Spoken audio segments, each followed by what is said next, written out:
There is something happening to you that you have not told anyone, because you are afraid of what it might mean. The people you used to love being around have started to feel like strangers. The conversations that once filled you now drain you. The friends you have known for years feel distant, even when they are sitting right in front of you. And a quiet, frightening thought has begun to surface in the back of your mind. What is wrong with me? Why do I no longer care about the people I used to care about? Why does everyone suddenly feel so far away? I want you to hear something before we go any further, because you need it tonight. There is nothing wrong with you. You are not becoming cold. You are not becoming heartless. You are not losing your capacity to love. What is happening to you is one of the most misunderstood experiences a human being can go through, and Carl Jung spent much of his life trying to explain it. When a person begins to wake up, when they begin the deep inner shift that Jung called individuation, one of the first and most disorienting things that happens is exactly this. They start to lose interest in almost everyone around them, and they almost always mistake it for something going wrong, when in truth, it is a sign that something is finally going right. I know how strange that must sound, especially if you are in the thick of it right now, feeling the distance grow between you and the people you love, feeling the guilt and the fear that come with it. It does not feel like something going right. It feels like something breaking. It feels like you are becoming a person you do not want to be, a cold person, a distant person, someone who has lost the warmth they used to have. But I want you to consider the possibility, just for the length of this video, that the story you have been telling yourself about what is happening is wrong, that you are not losing your warmth, but relocating it, that you are not becoming colder, but becoming more honest about where your warmth actually belongs, that the interest you are losing was never really interest at all, but obligation, habit, and the fear of being alone, dressed up as connection, and that what feels like the loss of your capacity to care is actually the refining of it, the slow separation of real care from the compulsive people-pleasing that has masqueraded as care your entire life. Hold that possibility, even lightly, as we go through the signs, because by the end, I think you will see that what is happening to you is not the death of your heart, it is the awakening of it. Tonight, I am going to walk you through why this happens. I am going to show you the specific signs that you are not becoming a worse person, but a more awake one. I am going to explain what your growing distance from people means, why the small talk stopped working, why your old friends feel like they belong to a life you no longer live, and why you find yourself craving solitude in a way you never used to. And most importantly, I am going to show you what waits on the other side of this strange, lonely passage, because it is not a life of isolation. It is something far better than the crowded emptiness you left behind. Stay with me all the way to the end, because what feels right now like the loss of everyone might actually be the beginning of the first real connection you have ever known, starting with the connection to yourself. Let's begin with the very first sign, the one almost everyone notices first and understands least. But before we begin, I want to answer the question that is probably already forming in you, because it will haunt this whole video if we do not address it. How do you know this is a spiritual awakening at all, and not just you becoming bitter, or burned out, or difficult? It is a fair question, and the distinction matters. Bitterness closes you down. It makes the world smaller, meaner, more hostile. It is a hardening, a contraction, a turning against life. But what we are describing here is the opposite. It is an opening, even though it is painful. The person who is truly awakening does not become smaller and harder. They become larger and softer, even as they become more solitary. They lose interest in the shallow not because they have soured on life, but because they have grown hungry for more life, more depth, more truth than the surface was ever going to give them. Bitterness says the world is not good enough and never will be. Awakening says the life I was living was not deep enough for who I am becoming. One is a closing fist, the other is an opening hand. And if you look honestly at what is happening in you, underneath the loneliness and the loss, you can usually feel which one it is. If there is a quiet hunger underneath the withdrawal, a reaching towards something truer, even as the false things fall away, then what you are in is not bitterness. It is a beginning. Number 1. The small talk stops working. The first sign usually shows up in the most ordinary place imaginable, a casual conversation. You are standing somewhere, at work, at a gathering, at a family event, and someone is talking to you about the weather, or a show they are watching, or some small piece of daily news, and you notice something strange happening inside you. You cannot make yourself care, not in a cruel way. You are not judging them. You are simply aware, in a way you never were before, that the words being exchanged are not really touching anything, that the conversation is happening on the surface of life, and some part of you has quietly sunk beneath that surface and can no longer come back up to meet it. This is one of the earliest and most reliable signs of an awakening psyche, and Jung understood exactly why it happens. For most of our lives, we live through what he called the persona. The persona is the social mask, the polished, agreeable version of ourselves that we present to the world so that we can belong, so that we can be accepted, so that everything runs smoothly. And small talk is the native language of the persona. It is how personas speak to each other. Two masks, exchanging pleasant, safe, meaningless words, each one confirming that the other is normal and acceptable and no threat. For years, you spoke this language fluently, and you never questioned it, because you were living almost entirely from the persona yourself. But when the awakening begins, something shifts. The center of who you are starts to move. It sinks down, away from the persona, down towards something deeper and truer, what Jung called the self, with all the weight that word carries. And from that deeper place, the language of the persona suddenly sounds hollow. You can still speak it. You can still smile and nod and say the right things, but you can no longer feel it, because the part of you that used to find it satisfying has moved somewhere the small talk cannot reach. Let me tell you about a woman I will call Anna, whose experience someone once shared with this channel. Anna had always been social. She was the kind of person who could talk to anyone, who lit up at parties, who genuinely enjoyed the easy back and forth of ordinary conversation. And then, in her late 30s, something changed. She began to dread the very gatherings she used to love. She would stand in a room full of familiar faces, surrounded by pleasant conversation, and feel a bottomless loneliness open up inside her. A loneliness that made no sense, because she was not alone at all. She was surrounded, and yet she had never felt more isolated in her life. She thought she was becoming antisocial. She thought something in her was broken. What she did not understand was that nothing was breaking. Something was waking up, and the awakened part of her could no longer pretend to be nourished by food that had stopped feeding her years ago. Here is what makes this sign so painful and so confusing. It is not that you have stopped liking people.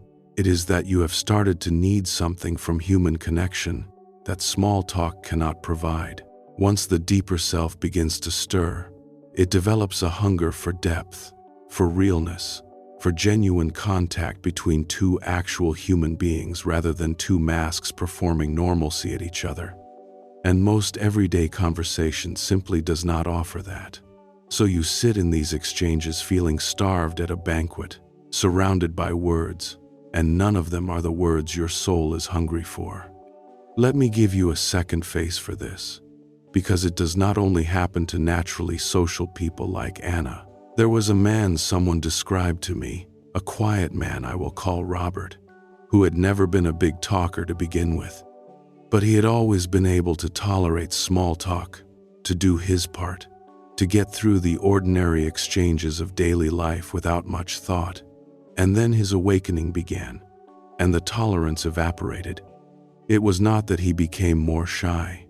It was that the surface conversations began to cause him something close to physical discomfort, a restlessness, an urge to escape, because every empty exchange now felt like a small betrayal of the depth he had begun to touch inside himself.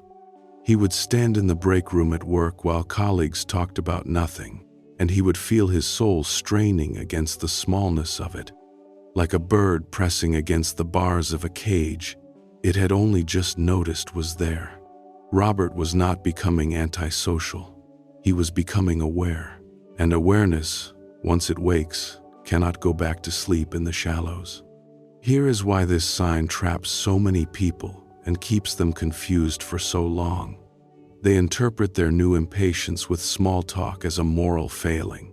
They think it means they have become arrogant or judgmental, or that they believe themselves too good for ordinary people. And because they do not want to be that kind of person, they force themselves back into the small talk. They push down the discomfort. They perform the old ease, and every time they do it, they feel a little more disconnected from themselves. The trap is not the loss of interest in small talk. The trap is the guilt about it. The story that the hunger for depth is a kind of snobbery. It is not. A person who is starving is not a snob for wanting real food. The hunger is not arrogance. It is your soul refusing, at last, to keep pretending that surface is the same as substance. Think of what happens to a person's taste as they grow. A child can be perfectly happy eating the same bland, sweet, simple foods every day, and finds them delicious. But as the palate matures, those same foods begin to taste flat, even unpleasant, and the person finds themselves drawn to more complex flavors, foods with depth and bitterness and subtlety that the child would have rejected. We do not say the adult has become a snob for no longer enjoying the child's food. We understand that their capacity to taste has deepened, and that deeper capacity requires richer food. Your relationship to conversation is going through exactly this maturation. The small talk that once satisfied you now tastes like nothing, not because you have become superior, but because your capacity for real human contact has deepened, and a deepened capacity requires richer contact. You are not rejecting people. Your soul has simply developed a more sophisticated palate for connection, and it can no longer pretend to be nourished by the bland exchanges that once seemed like enough. There is a trap here worth naming, though, because this sign can be misused. The danger is that you take your genuine hunger for depth and turn it into contempt for anyone who is content with the surface. You start to look down on people who enjoy small talk, to see them as shallow, asleep, lesser than you in your newfound depth. And that is a corruption of the whole thing. The truth is that many people who enjoy easy, light conversation are not shallow at all. They are simply meeting a different need in that moment. The need for lightness, for ease, for ordinary human warmth that does not always have to be profound. Not every conversation has to be a descent into the depths. And a person who demands that every exchange be deep and meaningful becomes exhausting and self-important in their own way. The goal is not to despise small talk or the people who enjoy it. The goal is to stop being satisfied by only that, to develop the capacity for depth without losing the ability to enjoy lightness. The most awake people are not the ones who scorn small talk.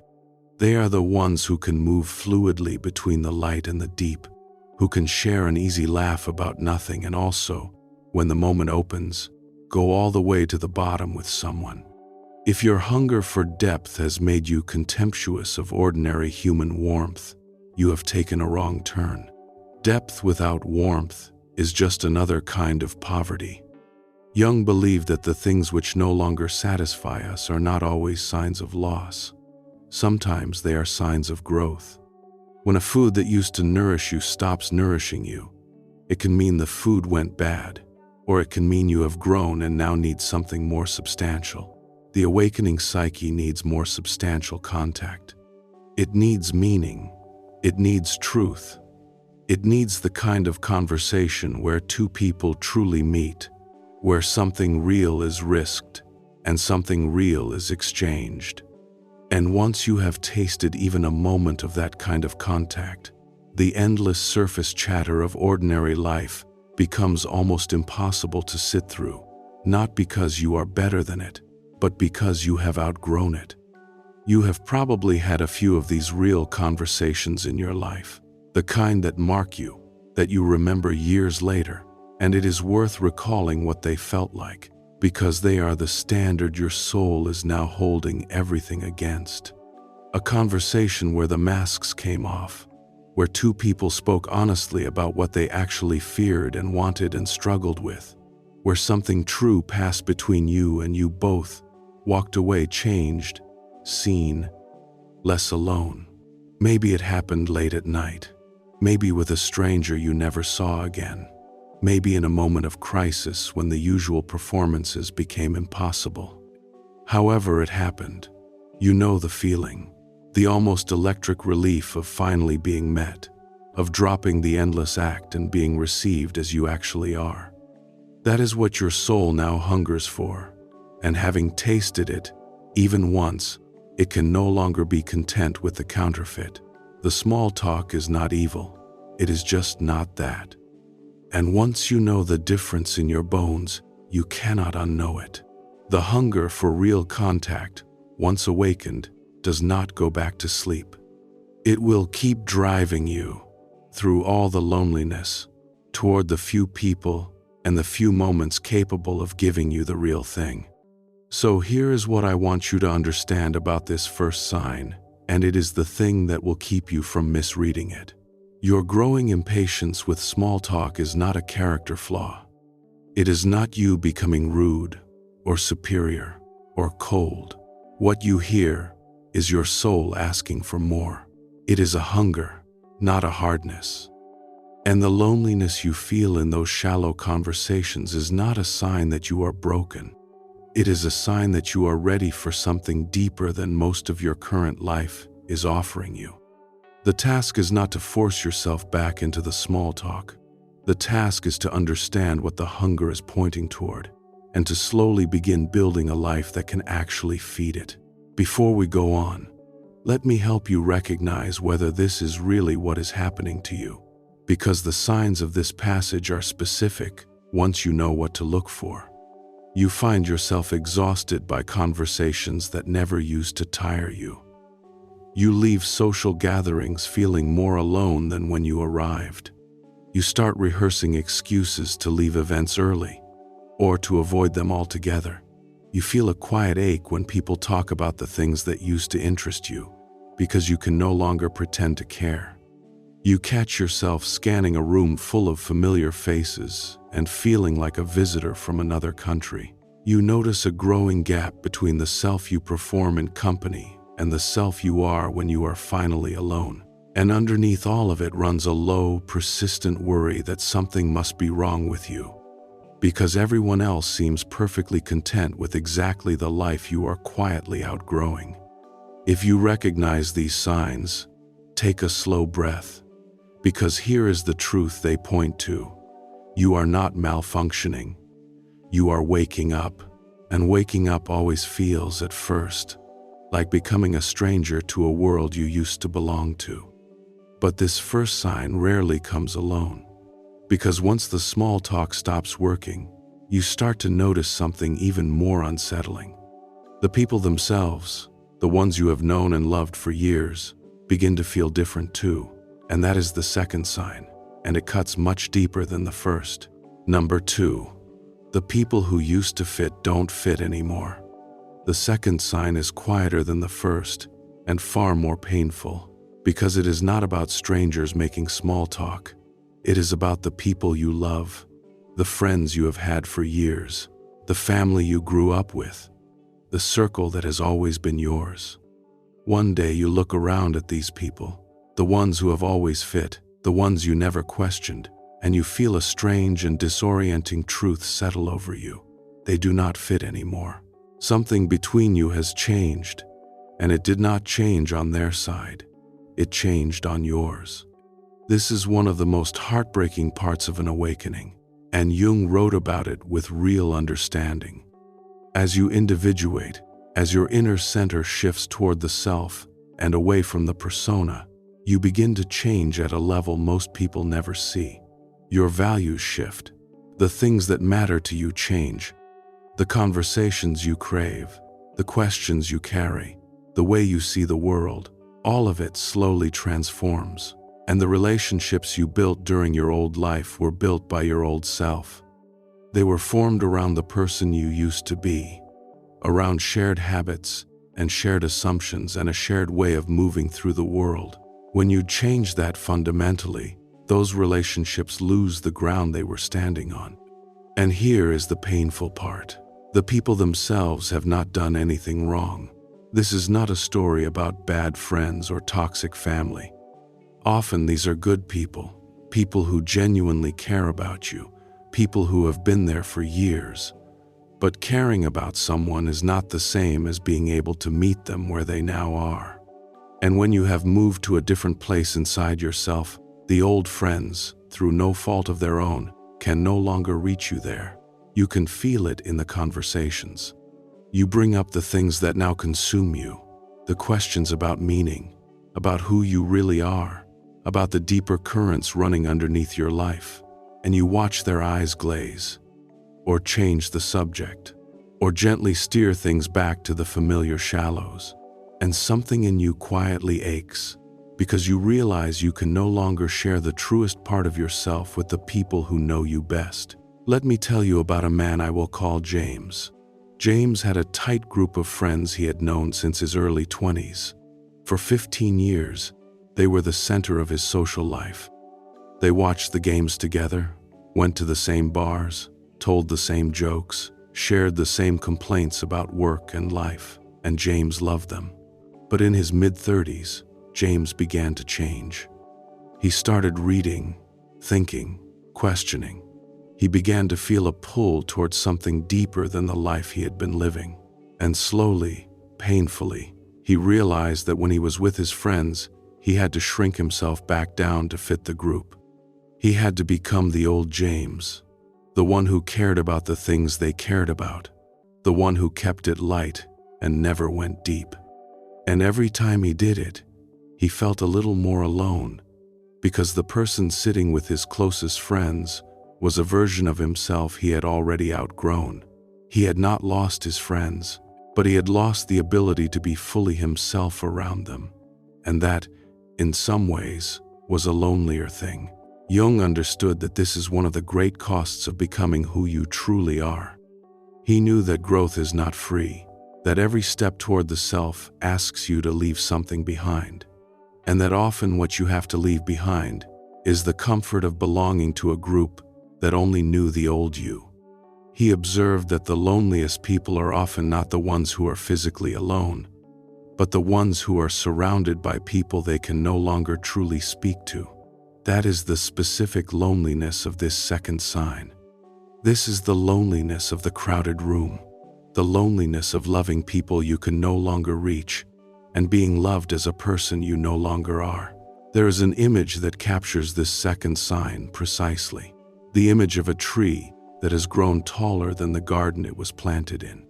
When the tree was small, the garden was the perfect size. The other plants were the perfect company. Everything fit. But the tree kept growing, as trees do, and one day its canopy rose above the garden walls, and it found itself reaching into a different kind of sky than the plants below it would ever know. The tree has not betrayed the garden. It has not become arrogant toward the smaller plants. It has simply grown into a size the garden was never built to contain, and from its new height, it can no longer pretend that the view from the ground is the whole world. This is what has happened between you and some of the people in your life. You have grown past the walls that used to contain all of you together. You can still love the garden, still be grateful for how perfectly it held you when you were smaller.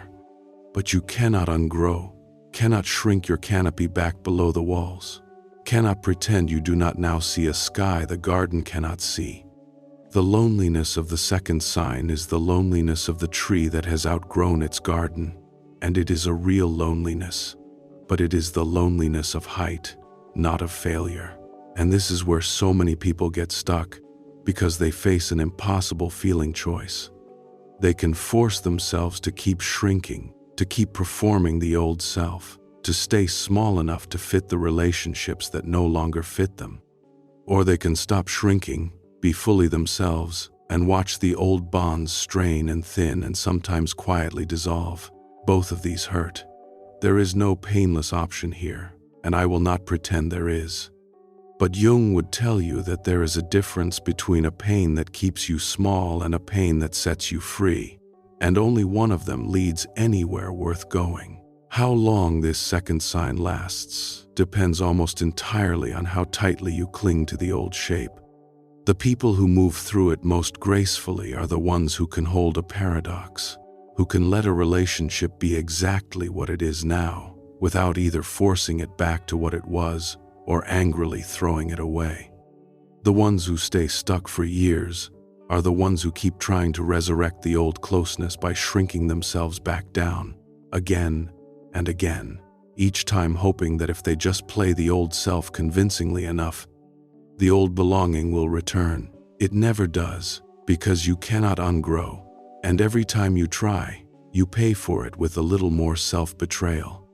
The relief comes only when you finally stop auditioning for a life you have already outgrown, and let the relationships find their own true level without your forcing.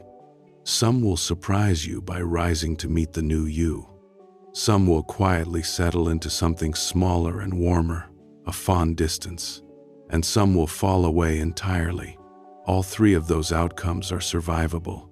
What is not survivable, or at least not without slowly killing something in you, is the endless effort to stay small enough to keep everyone. There are two traps in this second sign, and they sit on opposite sides of the truth. The first trap is the one we have named, staying small, endlessly shrinking yourself to preserve relationships that no longer fit, betraying your own growth over and over to avoid the pain of change. But the second trap is the overcorrection, and it is just as destructive. It is the temptation, once you realize some relationships no longer fit, to become ruthless about it, to start labeling everyone who cannot keep pace with your growth as toxic, to cut people off with a cold righteousness, to use the language of awakening as a justification for simply abandoning anyone who is inconvenient. That is not growth. That is the ego dressing up its own coldness in spiritual clothing. Real discernment is patient and grieved, not cold and quick. It recognizes that a person who cannot meet you at your new depth is not therefore a bad person, and that some relationships deserve patience, tending, and honest conversation before you conclude they cannot come with you. The awakening asks you to stop shrinking. It does not ask you to become cruel.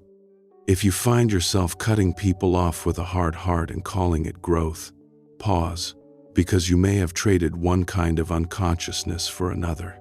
So here is what I want you to hold on to about the second sign.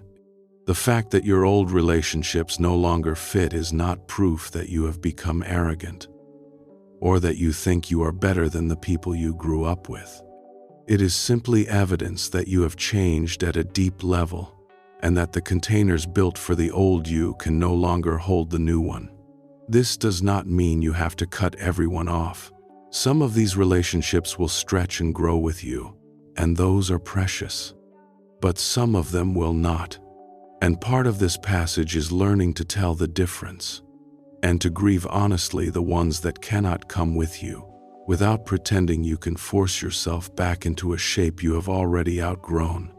There was a woman someone told me about, a woman I will call Sophia, whose version of this sign was especially painful because it happened inside her own family. Sophia had always been close to her sisters, close to her parents, woven tightly into a large and loving family. And as she awakened, she did not stop loving them, not for a moment. But she began to feel, at every family gathering, a quiet and terrible loneliness. She would sit at the table surrounded by the people who had known her longest, and realize that not one of them could meet the person she was becoming. The conversations circled the same familiar grooves they had always circled, and Sophia found she could no longer pretend those grooves were enough. She loved her family completely and felt utterly unseen by them at the same time, and the guilt of that contradiction nearly crushed her. She thought there was something wrong with her for feeling distant from the people she was supposed to feel closest to. This is the trap of the second sign. People believe that if a relationship no longer fits, it must mean either that the other person is bad or that they themselves are bad, and neither of those is usually true. The old friends are not villains. You are not a traitor. What has happened is simply that you have grown, and growth changes the shape of who can reach you. The people who stay stuck here are the ones who cannot tolerate that ambiguity. The strange truth that you can love someone deeply and still be unable to be fully yourself around them. So they collapse the ambiguity in one of two harmful directions. Either they decide the old friends are toxic and cut them off with a coldness that is really just self-protection, or they decide they themselves are broken and force themselves back into the shrinking. The truer path runs between those two. You can honor what a relationship was, love the person still, and also accept honestly that they can no longer meet you where you now live. That acceptance is not cruelty. It is maturity. And it is the only honest ground to stand on while you figure out, slowly, which bonds can grow and which cannot. You will know this second sign is happening to you by a specific set of feelings. You feel like you are performing your old self when you are with old friends, playing a character you have outgrown. You notice you cannot bring up the things that now matter most to you, because you already know their eyes will glaze or the subject will change. You feel a strange grief in the middle of perfectly pleasant gatherings, a mourning for a closeness that used to be real and now feels like an echo. You start to dread certain regular meetups you used to look forward to. You feel more alone with your closest people than you do by yourself, and you feel guilty about all of it, certain that a good person would not feel this distance from the people who love them. If this is you, understand that the distance is not a moral failing and it is not permanent proof about any particular relationship. It is simply the honest signal that you have grown and that some of the old containers can no longer hold the new you. Which ones can stretch and which ones cannot is something only time will show you. Your job for now is not to decide, but to stop forcing yourself to shrink. And once you feel your old circle beginning to loosen its hold, something else begins to happen, something that frightens people even more, because it seems to confirm their worst fear about themselves. You start to actually prefer being alone, and that is the third sign. Number 3, you start to crave solitude, and it frightens you. The third sign arrives with a strange mix of relief and guilt. You begin to notice that you would rather be alone. Not always, and not because you hate people, but because solitude has started to feel like the only place you can truly breathe. An evening by yourself now sounds better than a night out. A quiet morning alone feels richer than a crowded afternoon. You find yourself turning down invitations, not because you have a better offer, but because the thought of being around people feels heavy, and the thought of being alone feels like coming home. And this frightens you, because everything you have ever been taught says that wanting to be alone this much must mean something is wrong. We live in a world that treats solitude with deep suspicion. From the time we are children, we are told that being social is healthy and being alone is a problem. The person who prefers their own company is labeled antisocial or depressed or avoidant. So when the awakening begins to pull you towards solitude, you interpret it through this inherited fear, and you assume the worst about yourself. You think you are isolating. You think you are withdrawing in an unhealthy way. You think you are running from life. But Jung saw solitude very differently, and understanding his view changes everything about how you experience this third sign. Jung believed that solitude is not the absence of connection. It is the necessary ground for the most important connection of all, the connection to your own inner depths. He understood that the self, the deep center of who you are, cannot be heard over the noise of constant social contact. Its voice is quiet. It speaks in the stillness, in the silence, in the spaces between other people's words and demands. And when a person begins to awaken, the self starts calling them inward, pulling them toward the solitude it needs in order to finally be heard. The craving for aloneness that frightens you so much is not a symptom of withdrawal. It is an invitation. It is the deepest part of you asking for the quiet it needs to finally speak. Think of it this way. For your entire life, your attention has been pointed outward, toward other people, toward their expectations, toward the endless task of managing how you are seen. All of your energy has been flowing out into the social world, into the performance of belonging, and there has been almost nothing left over to point inward, toward your own depths. The craving for solitude is your psyche trying to correct this imbalance. It is trying to call some of that energy back home, to redirect it inward, so that you can finally begin the work of knowing yourself. You cannot hear the deep voice of your own soul in a crowd. You can only hear it in the quiet. And something in you has grown wise enough to know that, even if your conscious mind is still afraid of it, consider how much of your inner life has always been drowned out by noise, and how you never even knew it was there. Beneath the constant social chatter, beneath the endless input, beneath the perpetual management of your place in the world, there has always been a quieter voice, the voice of your own deeper knowing, trying to speak. It knows what you actually want. It knows which paths are true for you and which are false. It knows what you have been avoiding and what you have been pretending and what you truly need.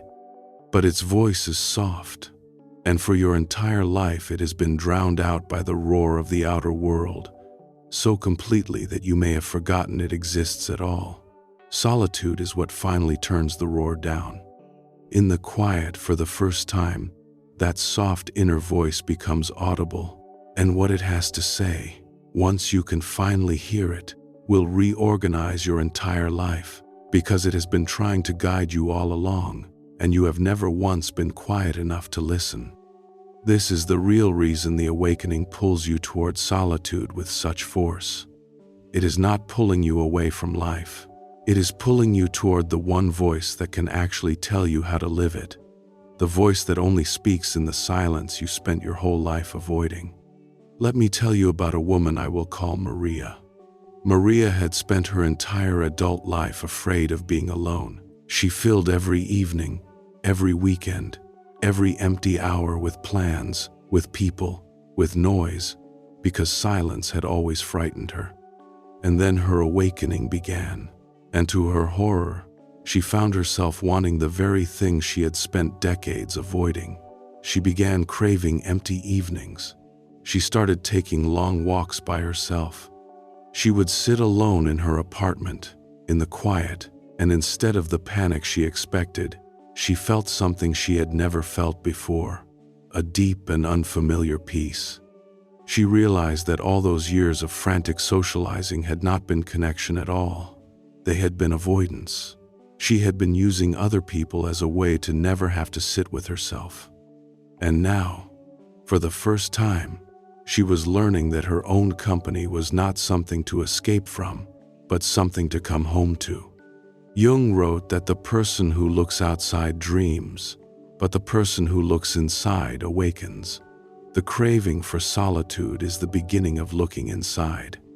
It is a turning of your gaze away from the endless outer world and toward the vast, unexplored inner one. And that inner world, which you have neglected your entire life, is where all the treasure is buried.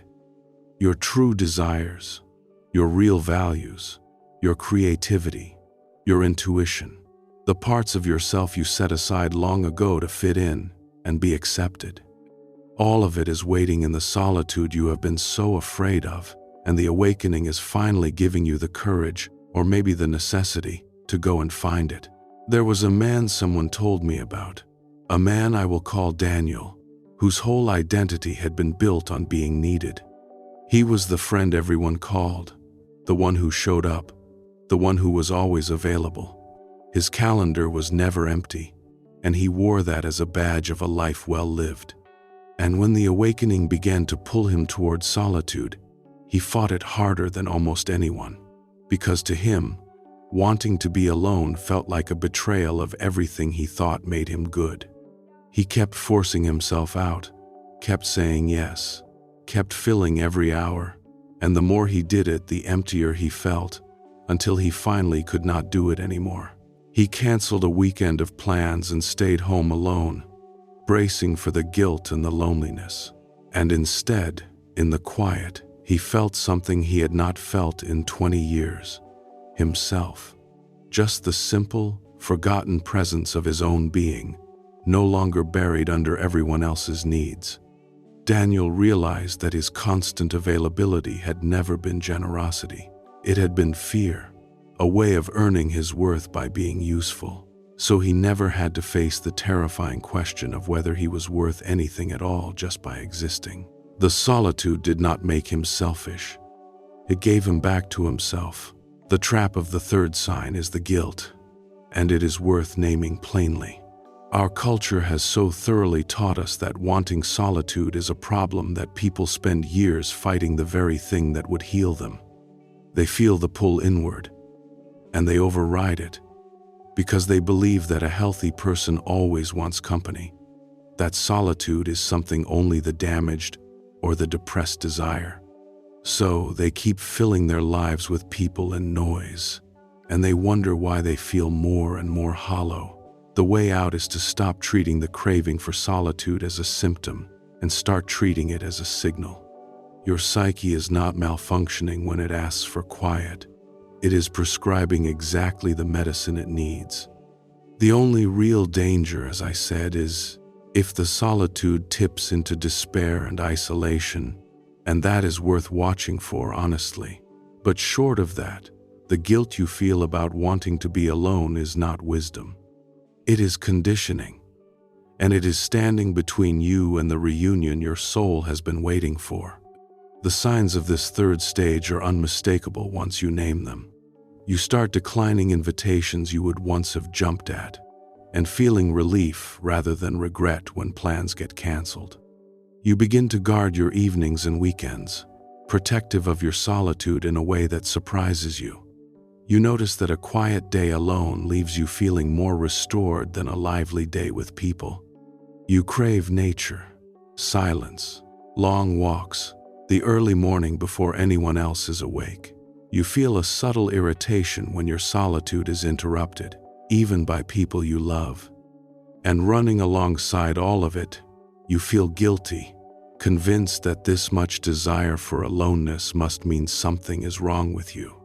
If you recognize this, hear the reframe clearly. The craving is not a symptom of withdrawal from life. It is your psyche redirecting its energy inward for the most important work you will ever do. You are not retreating from the world. You are finally turning toward yourself. There is a reason this craving for solitude arrives when it does, and it helps to understand the mechanism. For your entire life, your psyche has been running an enormous, invisible program in the background, the program of monitoring and managing your place in the social world. Am I liked? Am I accepted? How am I being seen? What do they think of me? This program never turns off, and it consumes a staggering amount of your inner energy you never even notice you are spending, because the program runs beneath your awareness. When the awakening begins, your psyche needs that energy back. It needs it for the deep work of transformation, the descent into yourself, the meeting with your own depths. And the only way to reclaim it is to step out of the social field for a while, to power down the endless monitoring program. And that is exactly what solitude does. When you are truly alone, the program has nothing to run on.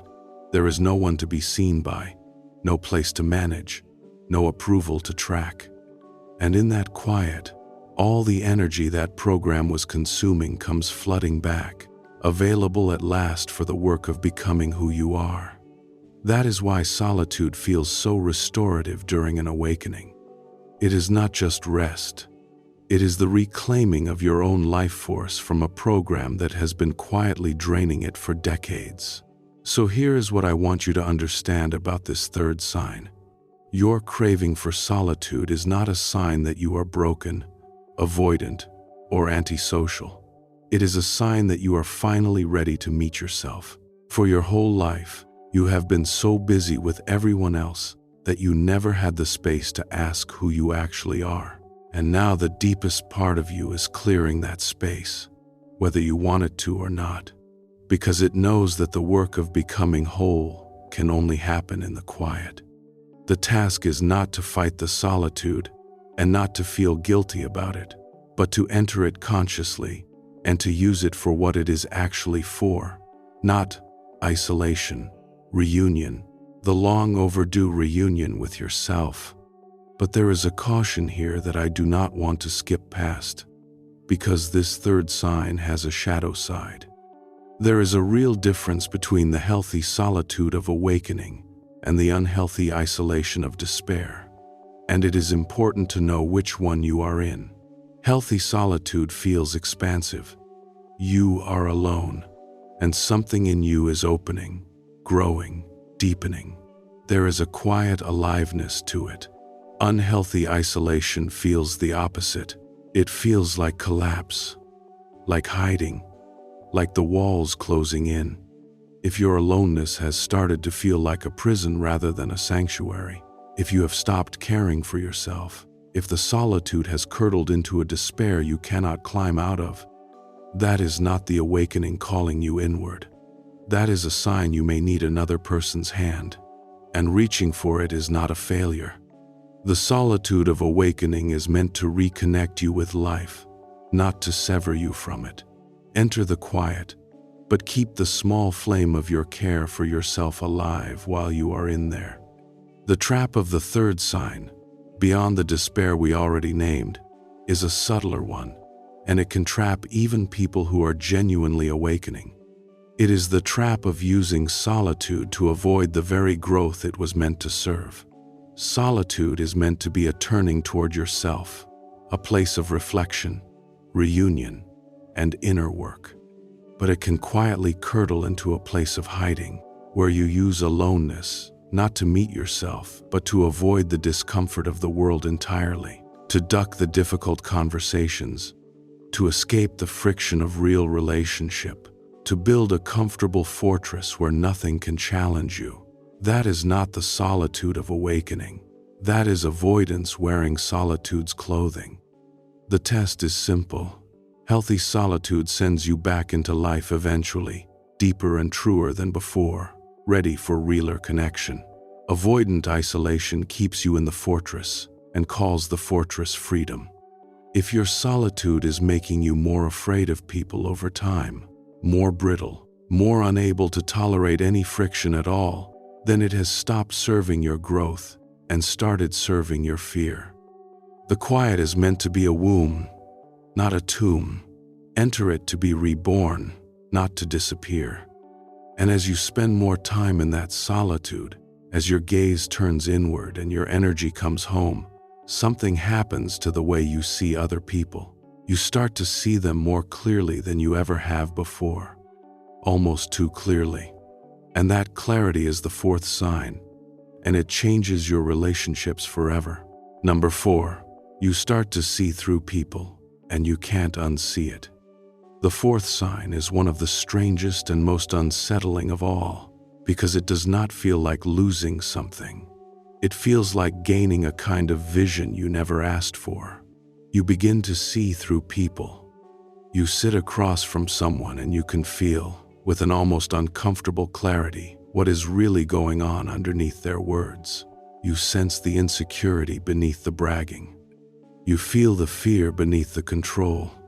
You notice the performance, the mask, the small dishonesties that hold an ordinary social interaction together. And once you start seeing this, you cannot stop. You cannot unsee it. And it changes the way you relate to almost everyone. Jung had a deep understanding of why this happens, and it connects directly to the inner work of awakening. He taught that the reason we cannot see other people clearly is that we are looking at them through our own projections. Projection is when we take the unconscious contents of our own psyche, the parts of ourselves we have not faced, and we cast them outward onto other people, so that we see in them what we cannot yet see in ourselves. For most of our lives, we are not really seeing other people at all. We are seeing our own hopes, fears, and unfaced material painted over their faces like a film. We fall in love with our projection of someone. We hate our projection of someone else. We rarely meet the actual person underneath. But here is what happens as you awaken.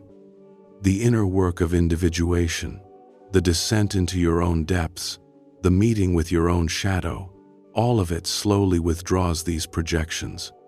As you face the parts of yourself you used to cast onto others, you stop needing to see those parts in them. And as the projections dissolve, the film clears, and for the first time, you begin to see people as they actually are, not as you wish they were, not as you fear they are, as they are. And this is a profound and disorienting gift, because most of what holds ordinary social life together depends on everyone politely agreeing not to see too clearly. Let me tell you about a man I will call David. David had always taken people at face value. When someone was charming, he assumed they were kind. When someone was confident, he assumed they were strong. He lived on the surface of his relationships, and it kept things simple. But as his awakening deepened, David began to notice things he had never noticed before. He would be talking to a charming, confident colleague, and he would suddenly feel, underneath the charm, a deep well of insecurity and a subtle manipulation he had never detected. He would sit with old friends and feel, beneath the laughter, the quiet competition, the status games, the small cruelties disguised as jokes. He was not imagining these things. He was finally perceiving what had always been there, hidden beneath the surface his projections used to smooth over. And at first, it made him miserable, because he could no longer enjoy the comfortable illusions that had made his relationships easy. This is the difficult part of the fourth sign, and I want to be honest about it. Seeing clearly is not always pleasant. When the projections fall away and you begin to perceive what is really happening beneath the surface of your relationships, you often discover that a great deal of what you thought was connection was performance. That some of the people you trusted were not who you believed them to be. That much of ordinary social life runs on small dishonesties and quiet games that you were simply blind to before.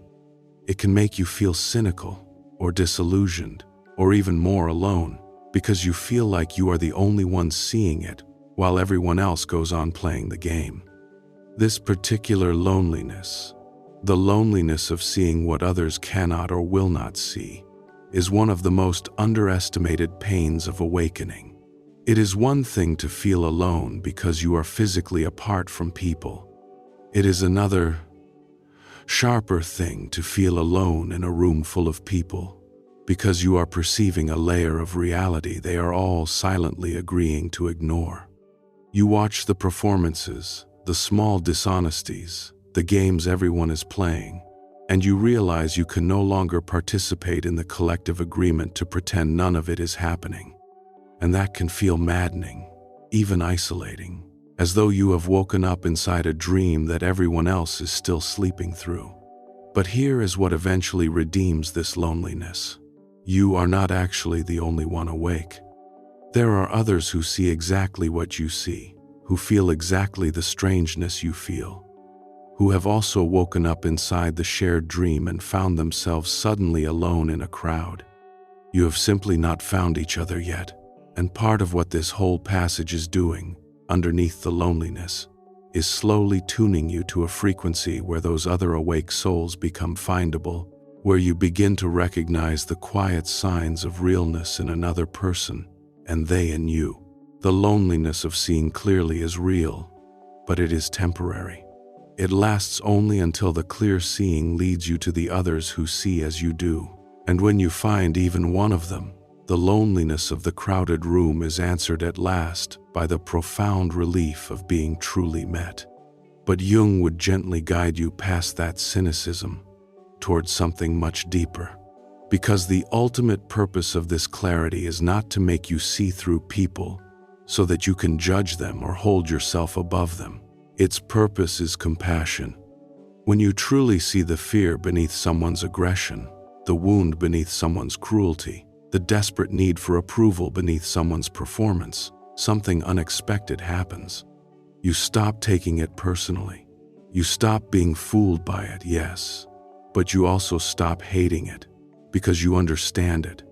You see that everyone is carrying pain they do not know how to hold, and that most of the masks people wear are not attempts to deceive you, but attempts to survive their own unfaced suffering. The clarity that first makes you cynical, if you follow it all the way down, eventually makes you kind. Not the naive kindness of a person who sees nothing, but the deep kindness of a person who sees everything and chooses compassion anyway. There was a woman someone described to me, a woman I will call Priya, who nearly drowned in the cynical phase of this sign before she found her way through it. When her projections began to fall away and she started seeing people clearly, what she saw first was all the ugliness she had been blind to, the manipulation in a friend she had trusted, the quiet contempt beneath a family member's concern, the performance running underneath nearly every interaction in her life. And for a while, it made her bitter and hard. She began to trust no one. She held herself apart, above it all, armored in her new clarity, certain that she alone saw the truth of how false everyone was. She was, in a sense, correct about what she was seeing. But she was using the sight as a weapon, and it was making her lonelier and colder than she had ever been. What finally changed her was the day she turned the same clear sight on herself and saw her own masks, her own performances, her own fear driving her own behavior. And in that moment, her clarity about others transformed. She stopped seeing villains and started seeing wounded people, herself included, all of them doing their best to survive pain they did not know how to face. The sight that had made her cold became the very thing that made her, at last, truly compassionate. The trap of the fourth sign is exactly the place Priya got stuck. Clarity without compassion curdles into contempt. When you first begin to see through people, there is a real temptation to use that vision to elevate yourself, to become the one who sees while everyone else is blind, to build a lonely throne out of your own perceptiveness. And it is a trap, because it leads only to a colder and more isolated version of the same disconnection you were trying to escape. The clear sight is not given to you so that you can judge people from above. It is given to you so that you can finally understand them, and understanding, followed all the way down, always arrives at compassion. If your new clarity is making you feel superior to other people, you have stopped halfway. When the clarity fully matures, it does something to your relationships that nothing else could. It lets you love people without illusions. Most love, before this, is built on illusion, on projection, on seeing in someone what we need to see rather than what is actually there. And love built on illusion is fragile, because reality eventually intrudes, the mask slips, the real person appears, and the love that was attached to the illusion collapses into disappointment. This is why so many relationships sour over time, why the infatuation curdles, why the person we adored becomes the person we resent. We never loved them. We loved our projection, and reality destroyed it. But the love that becomes possible after the projections fall away is different and far sturdier. It is love with your eyes open. You see the person's flaws, their wounds, their masks, their smallness, all of it, clearly, without illusion, and you choose to love them anyway. Not the fantasy of them, but the reality of them. That love does not collapse when reality intrudes, because it was built on reality in the first place. It is the one kind of love that can last, and it only becomes possible once the clear sight of this fourth sign has done its work. So the clarity that first isolates you, if you follow it all the way through, ends by making you capable of a love more durable than anything you knew before. Keep going. Turn the same sight on yourself. See your own masks and wounds with the same honesty, and the contempt will dissolve into something far more valuable. The kind of compassion that only becomes possible once the illusions are gone. You will recognize this fourth sign by the strange new transparency of the people around you. You sense the insecurity underneath someone's bragging before they finish the sentence. You feel the manipulation inside a request that sounds perfectly reasonable on the surface.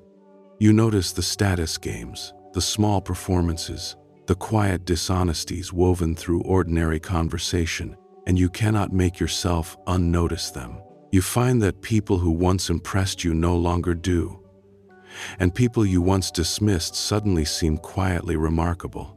You feel, at times, painfully alone in your seeing, as though you are watching a play that everyone else believes is real life. And you may feel a creeping cynicism, a temptation to trust no one now that you can see how much performance runs the world. If this is you, know that the cynicism is a stage, not a destination. The clarity is real and it is a gift, but it is only half finished until it turns into compassion. You are not meant to see through people so you can stand apart from them. You are meant to see through them so you can finally understand them and love them as they actually are. There is an extraordinary freedom waiting on the far side of this sign once you pass through the cynical stage. When you can no longer be fooled by people's masks, you also can no longer be controlled by them. The person whose charm used to manipulate you loses their power the moment you can see the manipulation clearly. The approval you used to chase loses its grip once you can see that it was often just another person's performance meeting your own. Clear sight is not only a burden, it is a kind of armor. It means you can no longer be deceived in the ways you were deceived your whole life, can no longer be pulled into games you cannot even see you are playing. And paradoxically, this makes you safer to be around, not more dangerous. Because a person who sees clearly and chooses compassion is far more trustworthy than a person who sees nothing and is therefore at the mercy of whoever performs the best. The clear sight, fully matured, gives you both things at once. You become impossible to fool, and you become genuinely kind. And those two qualities together are rarer and more valuable than almost anything else a human being can carry. But there is a real trap to warn you about in this fourth sign, and it catches many people right at the moment they gain the sight. The trap is to weaponize your clarity, to use your new ability to see through people as a tool for judgment, superiority, and quiet cruelty. Once you can see people's masks and wounds and hidden games, there is a powerful temptation to become the diagnostician of everyone around you, to sit in every interaction silently analyzing the other person's pathology, cataloging their manipulations, feeling superior in your penetrating vision. And this is a corruption of the gift, because clarity used this way does not connect you to people, it separates you from them. It turns you into a cold observer of humanity rather than a warm participant in it. The sight was never meant to make you a judge. It was meant to make you a compassionate witness. The moment you notice yourself using your clarity to feel superior, to hold yourself above the people you can now see through, you have taken the gift and turned it into a weapon. And the weapon will cut you as much as anyone, because it will leave you standing alone on a cold height, seeing everything and connected to nothing. The mature use of clarity is humble. It sees the fear and the wound in others and remembers its own fear and its own wounds.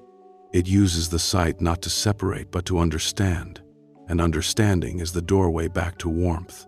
CTA. I want to pause here for just a moment, because we are halfway through, and this is the point where it matters most that you know you are not alone in this. If you have recognized yourself in even one of these signs so far, if you have felt that lonely clarity, that craving for solitude, that strange distance from people you used to love, then I want you to do one small thing. Down in the comments, leave a single word for what you are feeling right now. Say distant if the people around you have started to feel far away. Say solitude if you are learning to love your own company. Say awake if you are starting to see through the performance for the first time. Or say lonely if this passage has been more painful than anyone warned you it would be. Leave that one word, not for me, but for the next person who scrolls down and needs to see that someone else feels exactly what they feel. Because the great secret of this experience is that millions of people are going through it in silence, each one convinced they are the only one. Your single word might be the thing that reminds another awakening soul that they are not broken and they are not alone. Now let's continue, because there is another sign that runs even deeper than seeing through people, and it has to do with a kind of energy you have probably felt your whole life without ever having words for it. That is the fifth sign. Number 5. The energy of people starts to affect you, and you can feel who drains you. The fifth sign is subtle and hard to put into words, but once you notice it, you cannot stop noticing it. You begin to feel the energy of the people around you. You walk away from certain conversations feeling drained, heavy, somehow depleted, as though something was quietly taken from you. And you walk away from others feeling light, clear, more like yourself. You start to notice that some people leave you exhausted and some people leave you nourished, and it has almost nothing to do with how pleasant the interaction was on the surface. You can have a perfectly friendly conversation and come away feeling like you need to lie down for an hour, and you begin to organize your life, quietly, around protecting yourself from the people who drain you. For a long time you probably felt this without understanding it. You just knew that certain people wore you out, and you assumed it was your fault, that you were too sensitive, or too introverted, or too easily tired. But as you awaken, this sensitivity sharpens, and you begin to realize it is not a weakness at all. It is a form of perception. You are picking up on something real. Jung understood that human beings affect each other at a level far below the surface of their words. He knew that when two people come together, there is an exchange happening beneath the conversation, an exchange of psychic energy, of unconscious material, of emotional states. He described the meeting of two people as something that changes them both. The way two chemical substances react and neither remains unchanged. And as you awaken, you become consciously aware of this exchange for the first time. This is why, before your awakening, you could be drained by people and never understand why. The exchange was happening entirely beneath your awareness.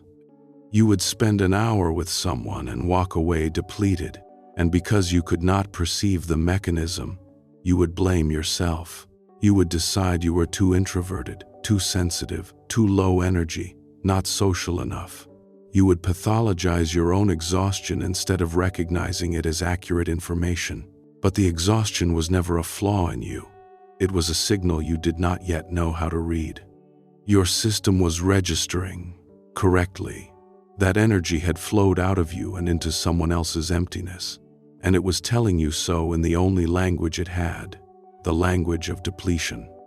Now, As you awaken, that same signal becomes conscious. You can finally perceive the exchange as it happens. Feel the pull of someone reaching for your energy. Notice the flow before it leaves you empty. And this changes everything, because a drain you cannot perceive is a drain you cannot stop. But a drain you can feel is a drain you can finally choose to close. The exhaustion that used to confuse and shame you becomes, in the awakened state, one of your most useful instruments, a reliable compass pointing at exactly where your energy is going and whether it is being met or merely taken. Here is what happens when someone drains you. Very often, you are encountering a person whose inner world is in a state of lack, of neediness, of unresolved pain that they have not faced. And without either of you realizing it, they are unconsciously reaching for your energy to fill their own emptiness. They may do it through complaint, through demanding your constant attention, through subtle manipulation, through a bottomless need for reassurance, or simply through the heavy, chaotic field of their own unprocessed emotion.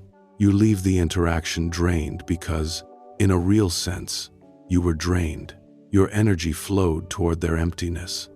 And before your awakening, you had no defense against this, because you could not even perceive it happening.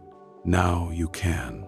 And that perception is the beginning of your protection. Let me tell you about a woman I will call Elena. Elena had a friend she had known for 20 years, a friend she considered close. But every single time they spoke, Elena came away feeling exhausted and low, sometimes for the rest of the day. For years, she did not connect the two. She loved her friend. She assumed her tiredness was about something else. But as Elena awakened and became more sensitive to energy, she finally saw the pattern clearly. Her friend was, without any malice, a person in constant crisis, constant complaint, constant need. Every conversation was a one-way flow, Elena pouring her energy into a well that never filled. Elena did not stop loving her friend, but she finally understood why she felt the way she felt, and she began, for the first time, to protect her own energy, to set gentle limits, to stop offering herself up to be drained, and her exhaustion, which she had carried for years, began to lift. Jung understood something crucial about this, and it is the key to the fifth sign. He knew that we cannot pour endlessly from an empty vessel, and that a person on the path of individuation has a responsibility to protect the energy their own becoming requires. The awakening is asking a great deal of you. It is asking you to descend into yourself, to do the deep and difficult work of becoming whole. And that work requires energy. The same energy that gets drained away when you spend your life as an unguarded source for everyone else's emptiness. Your new sensitivity to who drains you is not you becoming selfish. It is your psyche protecting the fuel it needs for your transformation. It is wisdom, not coldness. So here is what I want you to take from this fifth sign. The fact that you can now feel who drains you and who nourishes you is not a curse, and it is not you becoming judgmental or aloof. It is a form of perception that is trying to protect you. It is showing you where your energy is leaking so that you can begin to tend it, to guard it, to direct it toward the people and the work that actually deserve it. There is a deeper reason this matters that goes beyond your own comfort, and it is worth understanding because it dissolves the guilt that keeps so many sensitive people from ever protecting themselves. You might think that guarding your energy is selfish, that a truly good person would give endlessly, would never set a limit, would pour themselves out for anyone in need. But consider what happens to the person who gives without limit. They burn out, they become depleted, resentful, hollow. They have nothing left to give anyone, including the people who genuinely need them, including the work their life is meant for, including themselves. The endlessly self-sacrificing person does not end up as a saint. They end up as an exhausted, empty vessel of no real use to anyone. Protecting your energy is not the opposite of generosity. It is what makes sustainable generosity possible. A well that is drained dry serves no one. A well that is protected and allowed to replenish can give clean water for a lifetime. When you guard your energy from the people who would drain it carelessly, you are not being stingy. You are keeping the well full enough to serve the people and the purposes that truly matter. The most giving people, the ones who sustain their generosity across a whole life without collapsing, are precisely the ones who learn to protect their energy from the bottomless wells that would have emptied them long ago. This does not mean cutting off everyone who is struggling, and it does not mean becoming cold to people in pain. It means becoming conscious of the exchange, so that you can choose, rather than being unconsciously drained. The most compassionate thing you can do, in the end, is to become whole yourself, and you cannot do that while you are pouring your life force into every empty well that reaches for it. There was a man someone told me about, a man I will call Marcus, who learned this sign the hard way. Marcus was an empath by nature, the kind of person who felt everyone's pain and could not stop himself from trying to fix it. As he awakened, his sensitivity to energy sharpened to an almost unbearable degree, and he found himself completely overwhelmed. He could not be in a crowded room without absorbing the emotional weather of everyone in it. He could not talk to a struggling friend without carrying their heaviness for days. His new sensitivity, which was really a gift, had become a curse because he had no boundaries around it. He was a wide open door, and everyone's energy walked straight through him. Marcus had to learn something that did not come naturally to him, that feeling someone's pain does not obligate you to absorb it, and that you can have deep compassion for a person without giving them unlimited access to your inner world.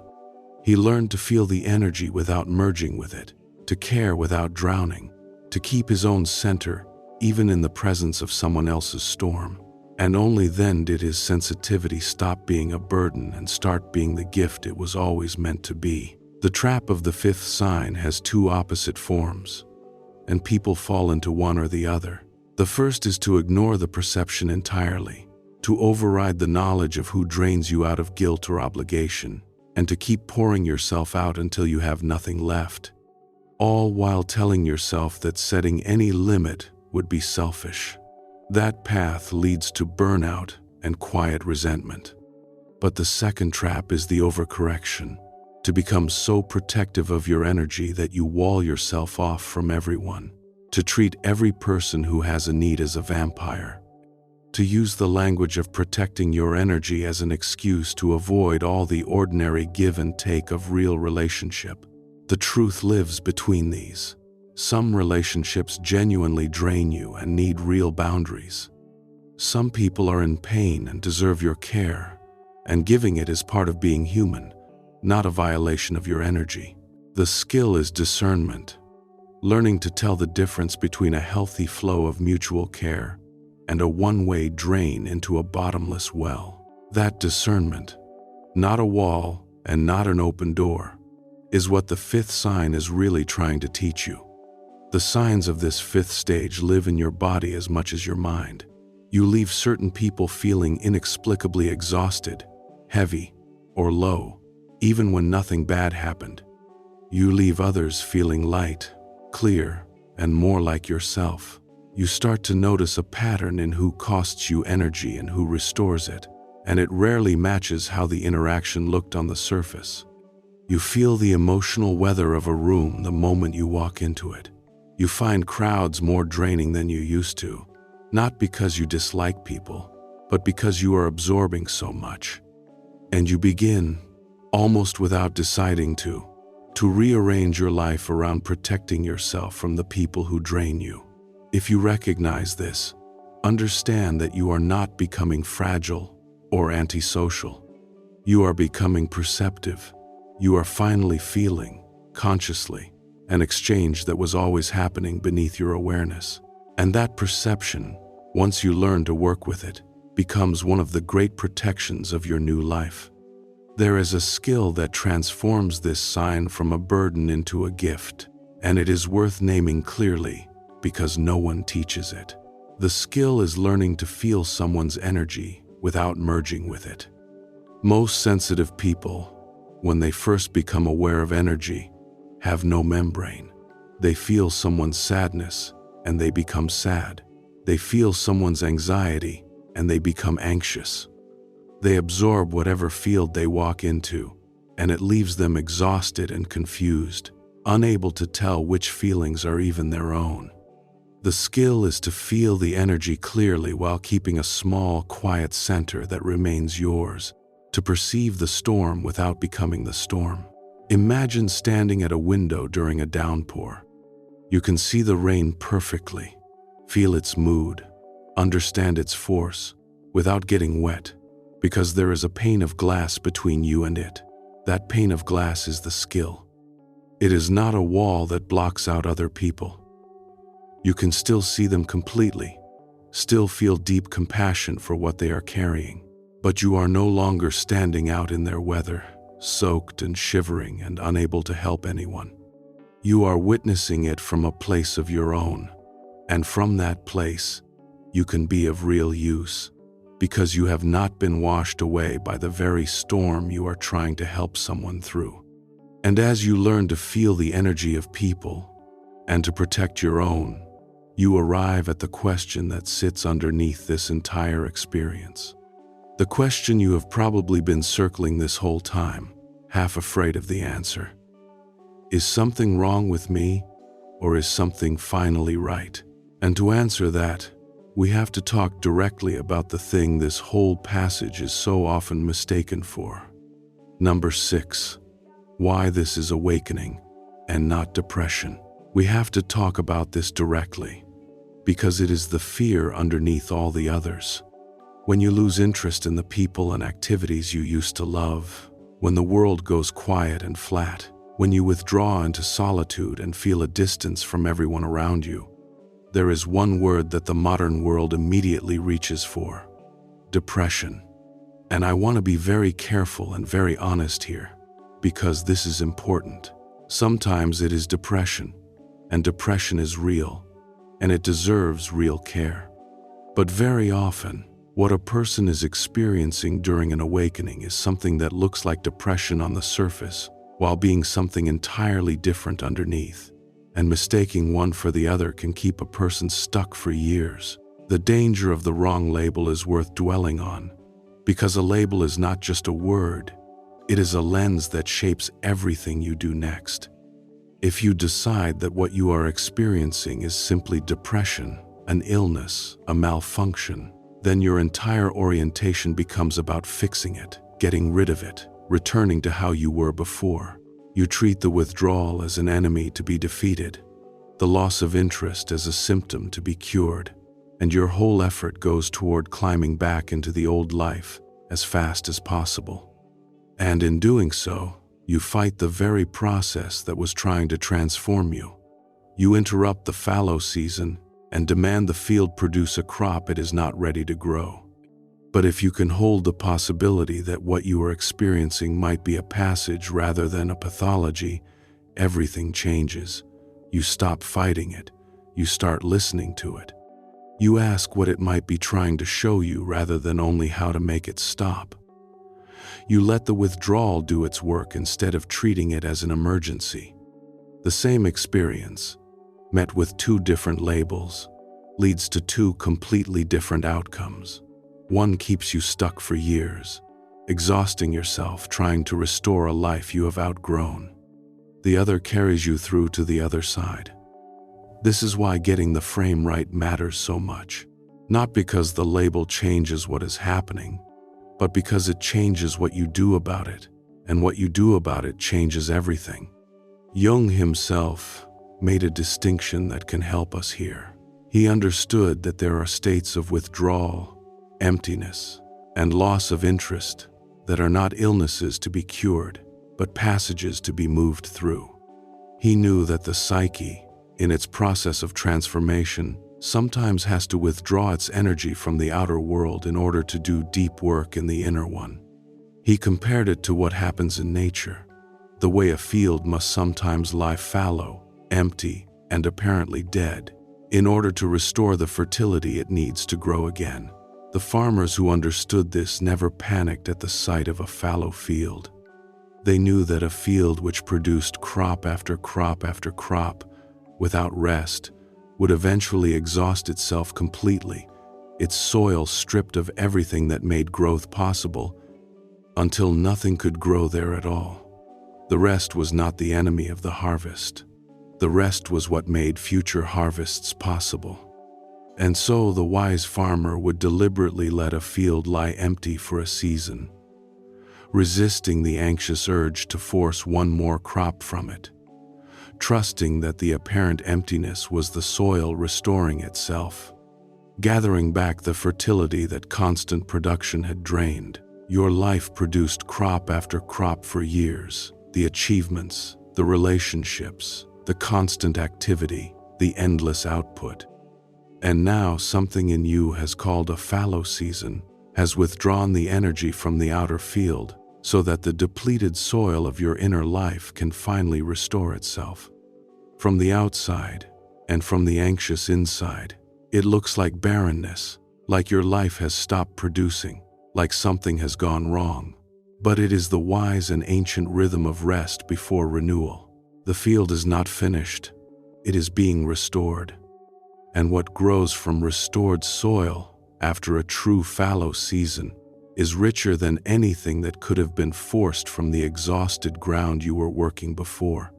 From the outside, a fallow field and a barren one look the same, but one is finished and the other is preparing. The question is not what it looks like on the surface. The question is what is happening underneath.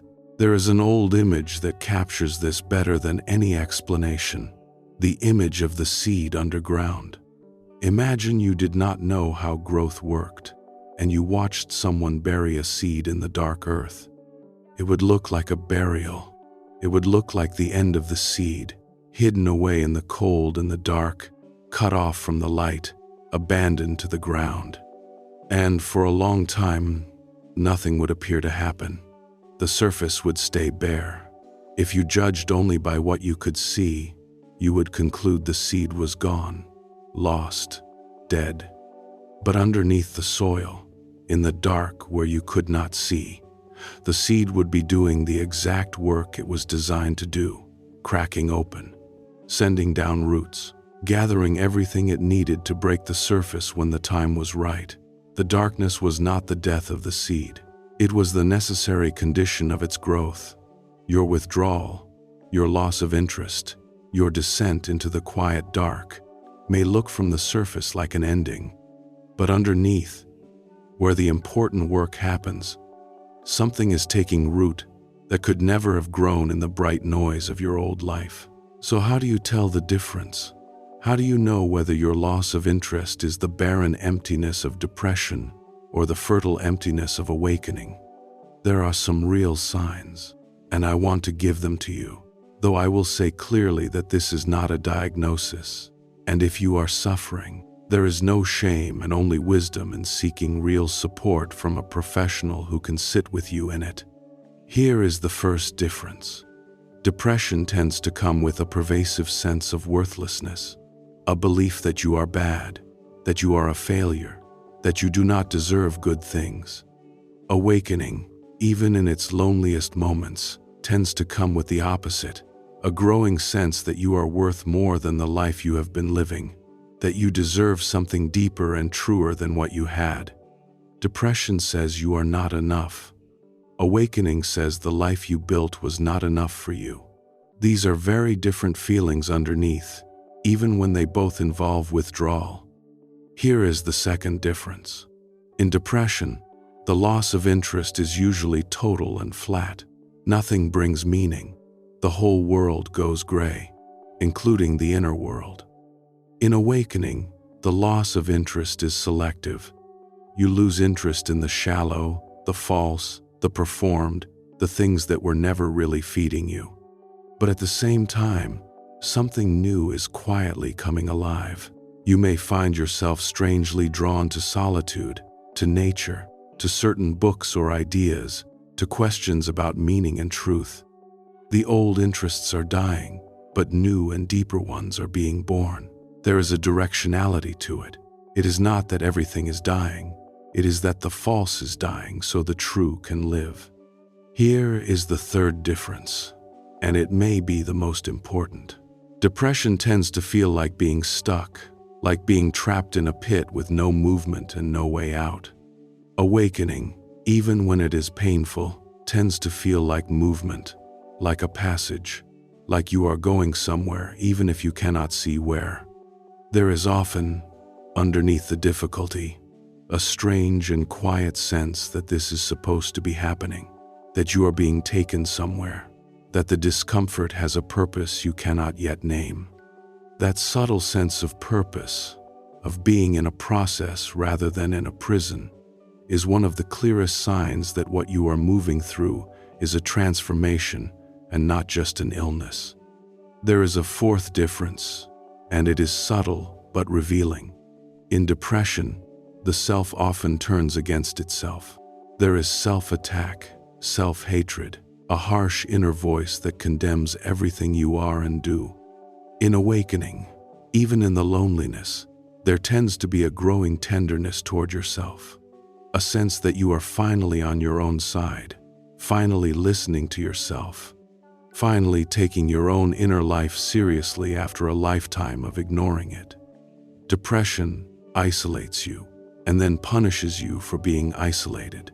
Awakening draws you into solitude and then, in that solitude, begins to befriend you. If your withdrawal is accompanied by a quiet new gentleness toward yourself, a sense of finally coming home to your own company rather than being imprisoned in it, that is a strong sign that what you are in is a passage and not a pit. And there is a fifth difference worth naming too. Depression tends to flatten time, so that the sufferer cannot imagine any future at all, cannot picture things ever being different. Awakening, even at its most painful, usually carries a faint but persistent sense that you are heading somewhere, that this is a phase and not a permanent state, that something is being prepared even if you cannot see it. That faint directional pull, that sense of being led rather than trapped, is the quiet signature of transformation. Let me be very clear about something, because I care about the person listening to this. These two things, awakening and depression, are not enemies, and they are not mutually exclusive. A person can be going through a genuine spiritual awakening and also be clinically depressed at the same time. And getting real support for the depression does not betray the awakening, it protects it. The frame Jung offers is not a reason to avoid help. It is a way of understanding the deeper meaning of what you are going through, so that even in the darkness, you can sense that the darkness might be leading somewhere. If you are struggling, if you cannot function, if the emptiness has swallowed everything, and you cannot find the flame of your own care, please reach for a real human being, a doctor, a therapist, someone who can help you carry it. You can walk with support and still be awakening. In fact, that is often the wisest way to walk it. But if you can feel, underneath the loss of interest, that quiet directionality, that sense that the false things are falling away to make room for something truer, that you are worth more than the life you are outgrowing, then take heart. Because what you are experiencing is not the end of your capacity to feel. It is the beginning of a deeper capacity to feel than you have ever had. The flatness is temporary. It is the fallow season. And what grows on the other side of it is a life more real, more meaningful, and more genuinely connected than the one you are leaving behind. Jung believed that the greatest problems of life are never solved, but only outgrown. And that is exactly what is happening to you. You are not failing at your old life. You are outgrowing it. The people, the conversations, the activities that no longer interest you are not being taken from you by some illness.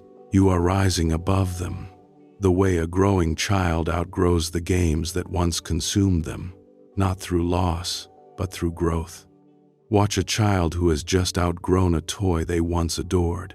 There is often a strange, quiet grief in it, even for the child. Yesterday, this toy was the center of their world, a source of real joy, and today they pick it up and feel nothing, and they cannot quite understand why. Nothing is wrong with the toy. Nothing is wrong with the child. The child has simply grown, and the toy that perfectly fit the smaller self no longer fits the larger one emerging. We do not mourn this. We do not take the child to a doctor because they have lost interest in a toy. We understand that outgrowing is the natural signature of growth, that a life is a long series of things that fit us perfectly and then, as we expand, no longer do.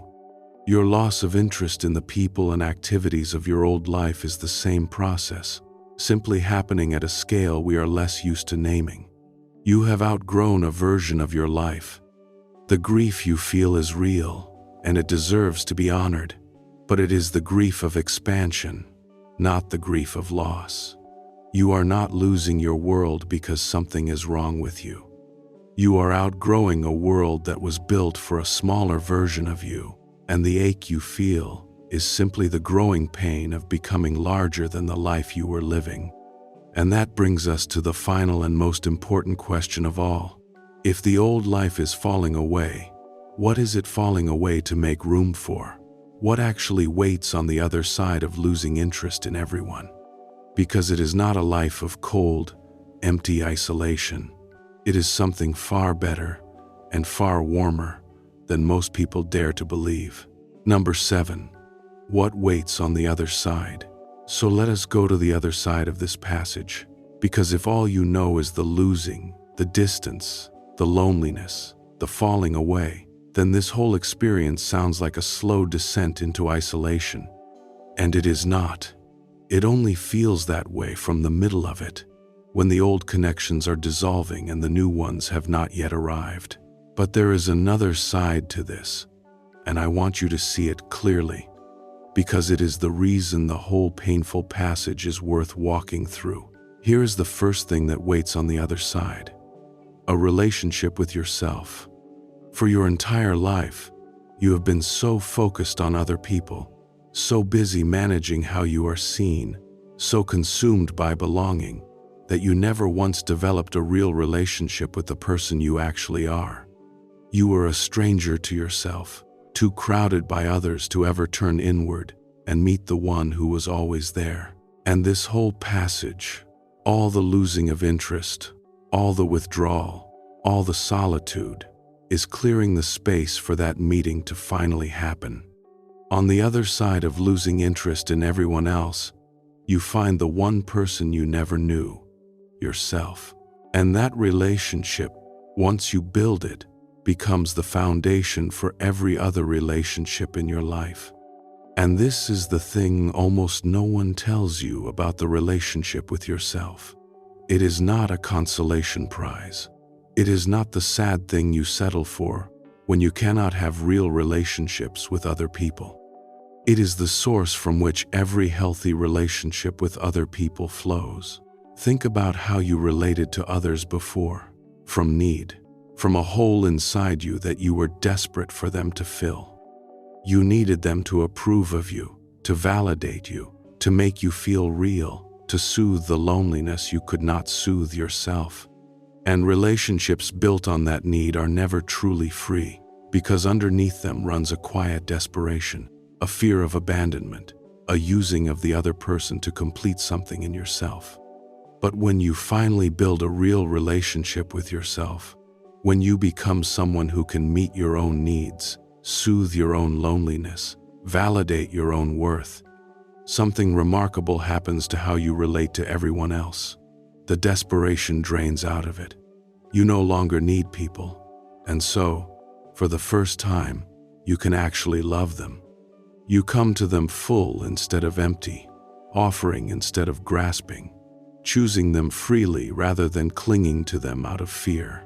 The relationship with yourself is not the thing you settle for. It is the thing that finally makes real love possible. Here is the second thing that waits: real connection. Finally, because here is the paradox at the very heart of this experience, the thing almost no one understands while they are in the middle of it. You are not losing your capacity for connection. You are losing your capacity for false connection, so that real connection can finally become possible. All those relationships built on performance, on mutual masks, on shared shallowness, on using each other to avoid loneliness, all of that is falling away. And what it makes room for is a completely different kind of bond. Connection between two whole people who truly see each other. Connection based on truth instead of performance. Connection that nourishes instead of drains. You will have fewer relationships on the other side of this, but the ones you have will be real, in a way your old ones never were. And one of them will be worth more than 100 of the connections you lost. And there is a strange law that governs how these true connections arrive, one that is worth understanding, because it explains why they cannot come until the false ones have gone. As long as your life is full of shallow connections, as long as your calendar is crowded and your energy is spread thin across dozens of surface relationships, there is simply no room for the deep ones to form. Deep connection requires space, time, attention, presence, the very things a life full of shallow busyness does not have to give. So the falling away of the false connections is not just clearing out the bad to make room for the good in some vague sense. It is literally freeing up the specific resources that deep connection requires. The hours you used to spend on obligatory socializing become available for the rare person worth really knowing. The energy you used to scatter across a crowd becomes concentrated enough to actually meet someone in their depths. The emptiness in your social life is not a vacuum that will suck you into isolation. It is an opening, a clearing, a prepared space. And true connection, when it comes, tends to come into exactly the space you have cleared for it. This is why you cannot rush out and manufacture deep friendships to replace the ones you are losing. You have to let the clearing happen first. Tolerate the emptiness of the cleared ground, and trust that what belongs there will find its way in its own time, into the space you have made. I want to say something about the fear of ending up alone, because it is the fear that drives people to abandon this passage right before it delivers what it promised. In the middle of losing interest in everyone, the mind leaps to a terrifying conclusion. If I keep going like this, I will end up completely alone. I will push everyone away. I will spend my life in isolation. And that fear is so powerful that many people turn back right at the threshold and force themselves to rebuild the very false connections they were outgrowing, just to quiet the terror of being alone. But the fear is based on a misunderstanding. You are not moving toward isolation. You are moving through a narrow passage, a bottleneck, where the old connections have fallen away and the new ones have not yet formed. That narrow place feels like your final destination, but it is not. It is the pinch point in the middle of the hourglass, the place everything has to pass through before it opens out again on the other side. Almost no one who walks all the way through this passage ends up isolated. They end up more truly connected than before. But you cannot get to that wider place without passing through the narrow one. And you cannot pass through the narrow one if the fear keeps dragging you back to the false connections you already outgrew. Trust the narrowing. It is not the end of connection. It is the doorway to a truer kind. Here is the third thing that waits: authenticity, the freedom to finally stop performing. For your whole life, you have worn the mask, shrunk yourself, adjusted yourself, performed the acceptable version of you in order to keep people close. And it was exhausting, this constant management of an image, even though you barely knew you were doing it. On the other side of this passage, you get to set the mask down. You get to be, at last, who you actually are, without apology, without the endless labor of pretending. And yes, some people will not like the real you as much as they like the mask. But the ones who love the real you will love something true. And being loved for who you actually are is a different order of experience than being loved for a performance. Consider what it has been like, all these years, to be loved for the mask. Some part of you always knew, even if you never said it, that the love was not quite reaching you, that the people who praised you were praising a performance, that if they ever saw the real you underneath, the whole thing might change. And so, even in the middle of being loved, you were lonely, because the love was landing on the mask and not on the face beneath it. It is a strange and specific ache, to be surrounded by affection and still feel unseen, to be loved and still feel alone, because the love is for someone you are only pretending to be. On the other side of this passage, when you have set the mask down and let people see the real you, the love changes character entirely. Fewer people may offer it, because the mask was designed to be universally acceptable, and the real you will not be for everyone. But the love that does come will reach you. It will land on the real face, the true self, the person who was hiding all along. And to be loved like that, for who you genuinely are rather than for the performance you learned to give, is to finally feel the warmth you have been standing just outside of your whole life, watching through the window. It is the difference between hearing about a fire and actually being warmed by one. This is the difference between being fed and only dreaming of food. There is a specific kind of exhaustion that lifts when you finally stop performing, and you do not even realize how heavy it was until it is gone. For your whole life, you have been running a constant, low-level performance, adjusting your face, your words, your opinions, your very self, to match what each situation seemed to require. You did it so continuously that you stopped noticing it, the way you stop noticing a sound that never stops. But it was costing you enormously, this endless labor of being someone slightly other than who you are, in room after room, year after year.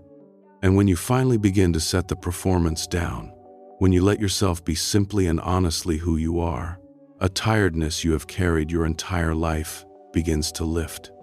You feel lighter, not because your problems have gone away, but because you have stopped spending the massive hidden energy it took to maintain a self that was not quite real. People often describe this stage of awakening as feeling like they can finally breathe, and that is exactly right. For the first time, they are not holding their breath against the fear of being truly seen. They are just breathing, as themselves, in the open air. And here is the fourth thing, the deepest one, meaning. Because underneath this entire passage, underneath the losing of interest in the shallow and the false, there is a hunger driving all of it, a hunger for meaning. Your soul has grown tired of a life spent on the surface, and it is pulling you, through all this loss, toward a life of depth. On the other side of losing interest in everyone, you do not find emptiness. You find a life reorganized around what actually matters, around truth, around depth, around genuine contact, around the slow and sacred work of becoming who you really are. The shallow interests fell away not to leave you with nothing, but to clear the ground for something worth building your life on.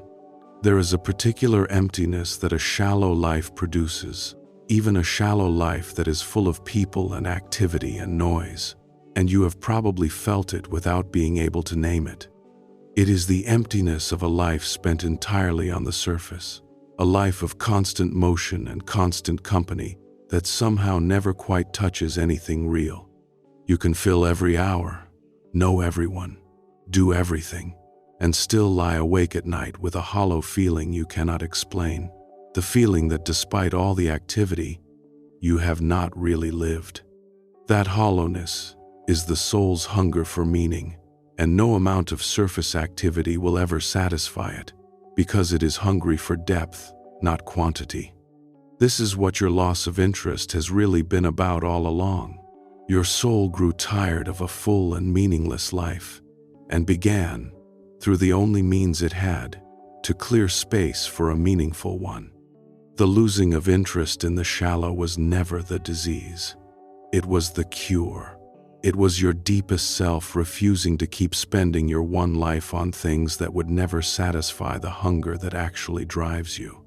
And on the other side, when the shallow has fallen away and the deep has taken its place, that particular hollowness lifts, and you discover what it feels like to spend your days on things that feed you. It is not that your life gets busier or more impressive. It is that it finally gets real. Let me tell you about a man I will call Thomas, so you can see how this unfolds. Thomas went through everything we have described. He lost interest in his old friends. He withdrew into solitude. He grieved the falling away of a whole social world he had spent decades building. And for a long stretch, in the middle of it, he was certain he was becoming a bitter, isolated, lonely man, watching his life empty out. But he kept walking through it. He used the solitude to finally get to know himself. He let the false connections go. And slowly, on the other side, his life began to fill again, but with something completely different than before. A few deep, true friendships with people who genuinely saw him. A relationship with himself that meant he was no longer terrified of being alone. Work that finally felt meaningful. A quiet, steady sense of being at home in his own life. Thomas did not end up isolated. He ended up more truly connected than he had ever been. He just had to walk through the loss of the false connections to get to the real ones. This is what Jung meant when he spoke of individuation as the goal of a human life. It is not the achievement of isolation. It is the arrival of wholeness. And a whole person is not a disconnected one. A whole person is finally capable of real relationship because they no longer need other people to complete them, and so they can meet others freely, from fullness rather than from lack. This is the paradox that sits at the very center of everything we have talked about tonight, and it is worth stating as plainly as I can. The path to real connection runs directly through the loss of false connection. The path to being truly with others runs directly through learning to be genuinely alone. The people who cannot bear solitude, who must always be surrounded, who cling to every relationship out of terror of being alone, are precisely the people least capable of real intimacy, because they come to others out of desperate need and use them to escape themselves. And the people who have learned to be at peace alone, who have built a real relationship with themselves, who no longer need the crowd to feel real, are precisely the people most capable of deep connection, because they can finally meet another person without needing to use them. Love without clinging, be close without disappearing. The very solitude that looks like the enemy of connection turns out to be its foundation. You are not losing your way to relationship by walking through this lonely passage. You are building the only foundation on which real relationship can ever stand. The loss of everyone is teaching you to be someone, and only a someone, a whole and grounded self, can truly connect with another. That is why the passage that feels like the end of connection is really its beginning. The losing of interest in everyone is not the destination, it is the passage. And the destination, on the far side, is a life more connected, more authentic, and more meaningful than the crowded loneliness you are leaving behind. So, if you are in the middle of this right now, in the lonely stretch where the old is gone and the new has not yet arrived, I want you to hold on to this. You are not becoming cold. You are not becoming isolated. You are not losing your ability to love. You are being cleared out, emptied of the false, so that the true can enter. And what is coming toward you, on the other side of this strange and lonely passage, is the very thing you have been hungry for your whole life, without knowing how to name it. Real connection, real meaning, real contact with yourself and with the few true souls who are meant to walk beside you. The loss you are grieving is making room for it. Trust the emptiness. It is not the end of your story. It is the clearing of the ground, Number 8. How to walk through this without losing yourself. So how do you move through this passage instead of drowning in it or running back to the old life out of fear? Because understanding what is happening is one thing. Living through it, night after lonely night, is another. And I do not want to leave you with only the meaning of this experience. I want to leave you with a way to walk it.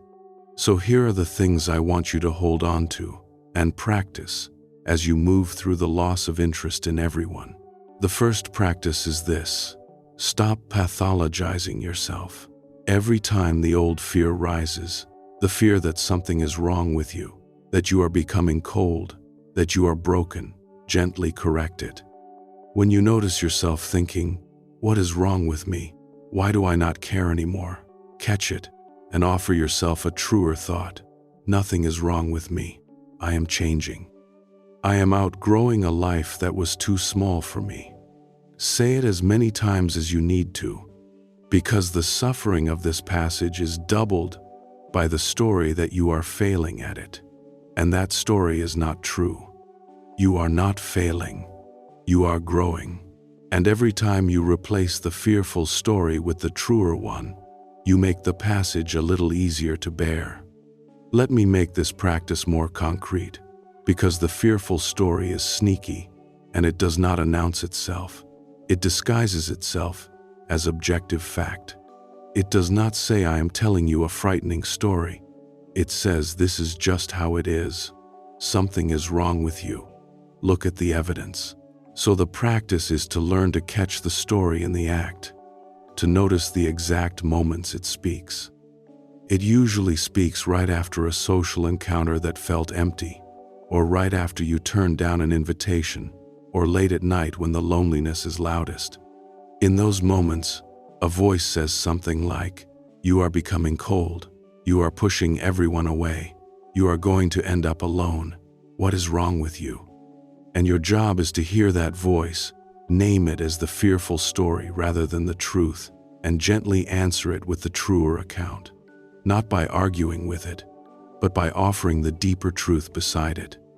I am not becoming cold. I am becoming honest. I am not pushing people away. I am stopping the performance that kept them close. I am not going to end up alone. I am passing through the narrow place before the real connections arrive. You will have to do this many times, because the fearful story is a deep habit and it will keep returning. But each time you catch it and answer it with truth, you loosen its grip, and slowly the truer story becomes the one that runs underneath your experience, and the passage stops feeling like a punishment and starts feeling like what it actually is, a becoming. The second practice is to honor the solitude instead of resisting it.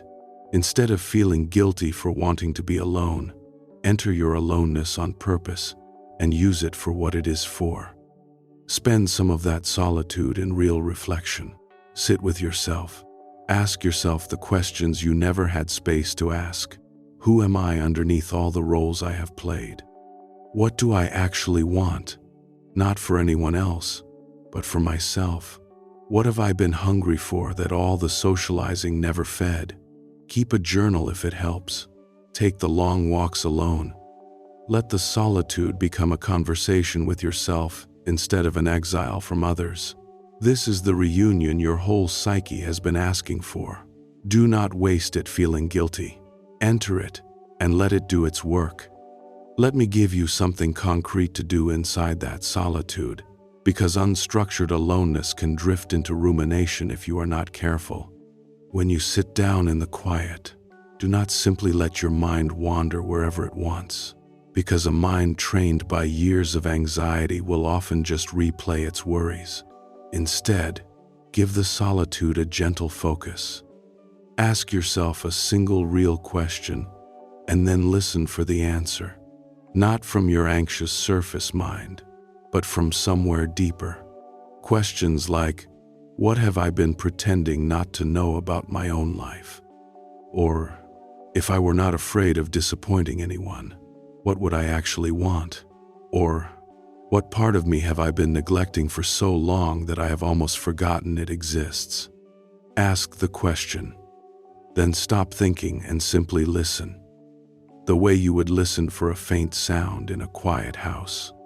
The answers will not always come at once, but over weeks of this practice, a voice you had forgotten begins to speak again, the voice of your own deeper knowing, and the solitude becomes the place where you finally learn to hear it. That is the difference between solitude that heals and solitude that spirals. One is aimed, a genuine turning toward the self. The other is just the anxious mind left alone with itself. Aim your solitude, and it becomes the most valuable time in your life. The third practice is to grieve honestly. This passage involves real loss. Relationships are thinning. A whole way of life is falling away. And you are allowed to grieve that, even as you understand it is necessary. Do not rush past the sadness. Do not pretend it does not hurt. Let yourself mourn the friendships that cannot come with you, the old self who is dissolving, the simpler life that no longer fits. Grief is not a sign that you are doing this wrong. It is an honest acknowledgement that something real is being lost, even when something greater is being born. Let the grief move through you. It is part of how you make room for what is coming. People often try to skip this grief because they think that if the loss is ultimately for their good, they are not allowed to mourn it. They tell themselves, "This is growth, this is a good thing, so why am I sad?" And they push the sadness down, and it festers, and it slows the whole process, because grief that is not felt does not disappear, it simply waits. So I want to give you permission you may not have given yourself. You are allowed to grieve this fully, even knowing it is necessary, even knowing something better is coming. Two things can be true at once. This can be a beautiful and necessary transformation, and it can also hurt like hell to lose the life and the people you are outgrowing. You do not have to choose between understanding the loss and feeling it. In fact, the ones who move through this most cleanly are the ones who let themselves feel it most fully, who sit down and mourn the friendships that cannot come with them, the old self who is dissolving, the simpler life that used to fit. Cry for it if you need to. Write it a goodbye if that helps. Honor what it was, even as you let it go. Grief is not the enemy of transformation. Grief is how the psyche completes a letting go, and a loss that is properly grieved becomes a space that is genuinely open, ready to be filled by what is coming. A loss that is not grieved just becomes a wound you carry forward into the new life. The fourth practice is to protect the seeds of the new life. In the middle of this passage, you will feel small, strange pulls toward new things, a curiosity about a subject you never cared about, an attraction to nature, to silence, to certain kinds of people or ideas. These faint pulls are the seeds of your new life beginning to sprout, and they are fragile. Protect them, follow them. When you feel drawn to read something, read it. When you feel pulled toward a quiet morning or a walk in the woods or a conversation with the rare person who feels real, follow that pull. These small movements are your true self beginning to choose its own life, and every time you honor one, you help the new life grow. And there is one more thing to hold alongside protecting those seeds, which is patience with the emptiness while they grow. There will be a strong temptation in the lonely middle of this passage to rush out and fill the emptiness with new people, to manufacture replacement connections as quickly as possible to make the loneliness stop. Resist that urge gently, not because new connections are bad, but because connections forced out of loneliness tend to be just new versions of the old shallow bonds, formed from the same need to not be alone, and they will not satisfy you any more than the old ones did. The deep connections that are meant for your new life cannot be forced or rushed. They arrive when they arrive, into the space you have cleared, drawn to the real you that is only now emerging. Your task in the meantime is not to fill the emptiness frantically, but to tolerate it, to let it stay open, to trust that it is a prepared space and not a permanent void. This is perhaps the hardest patience of the whole passage, the patience to sit in the cleared ground without rushing to plant just anything in it, waiting for what actually belongs there. But that patience is what protects the quality of everything that comes next. Fill the emptiness too fast, and you rebuild the shallow life. Tolerate it a little longer, and you leave room for the deep life to find you. And the fifth practice, the one that holds all the others, is simply to trust the process. People always want to know how long this whole passage lasts, and I want to answer honestly rather than comfortingly. It lasts as long as it needs to, and that is different for everyone, and it cannot be rushed. For some people, the sharpest part of it, the acute loss of interest, the deep withdrawal, moves through in a matter of months. For others, it unfolds in slow waves over years, coming and going, deepening each time.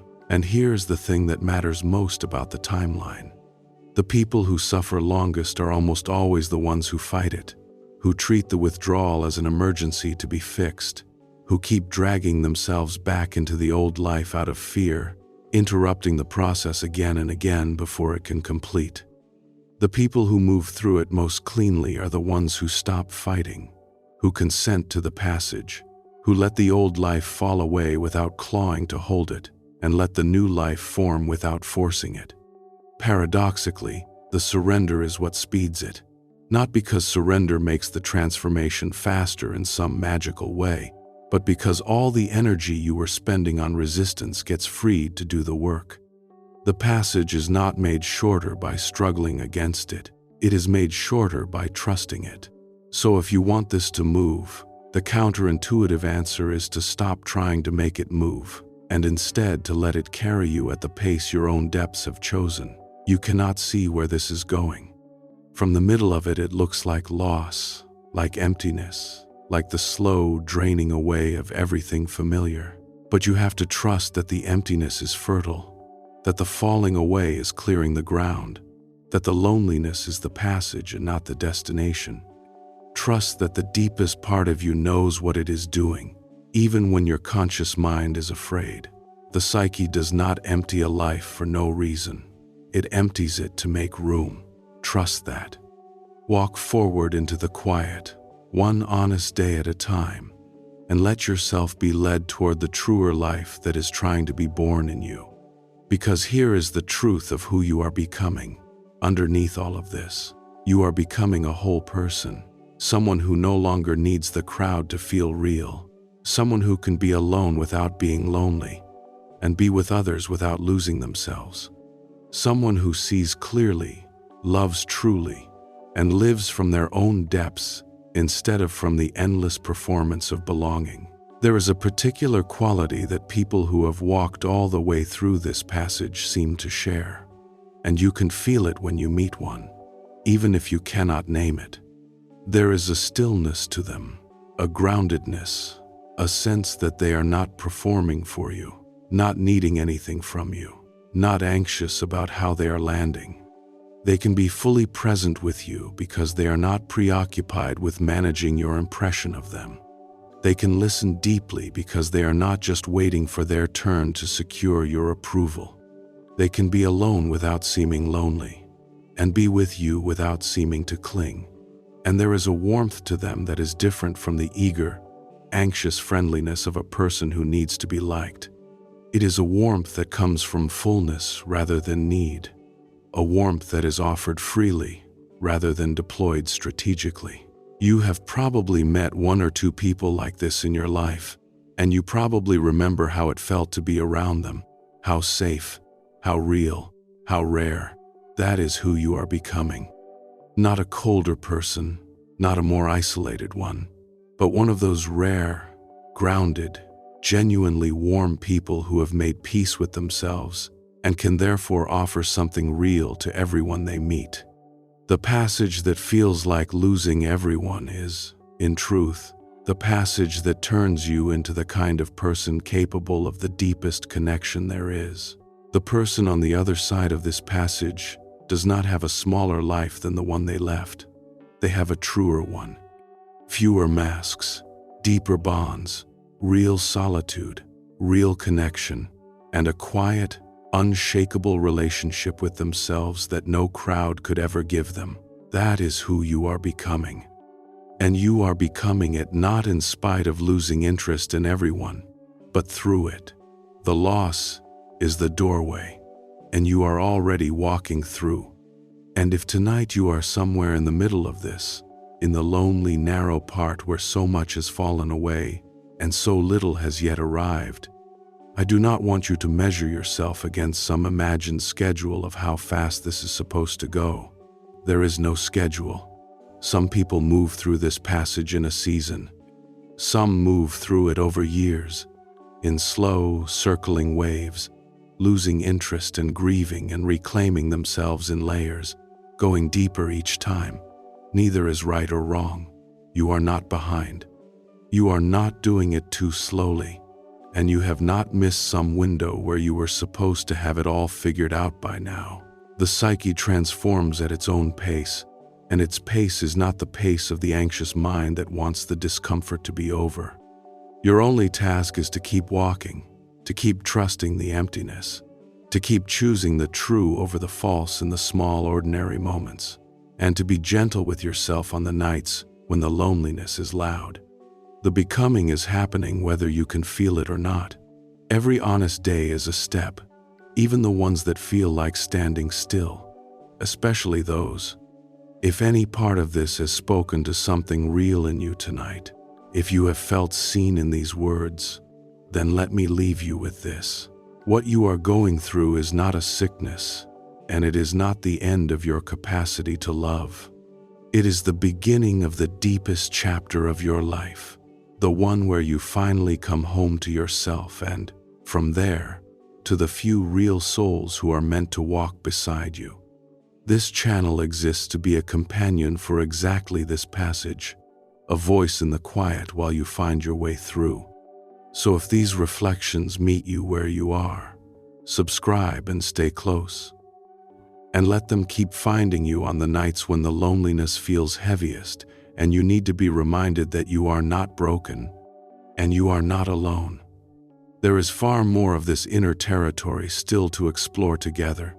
The meeting with the shadow, the strange language of your dreams, the long road back to your own wholeness. And I want to leave you with one last thought to carry into the quiet after this video ends. The people you are losing interest in are not being taken from you as a punishment, and the loneliness you feel is not a sentence you have been given.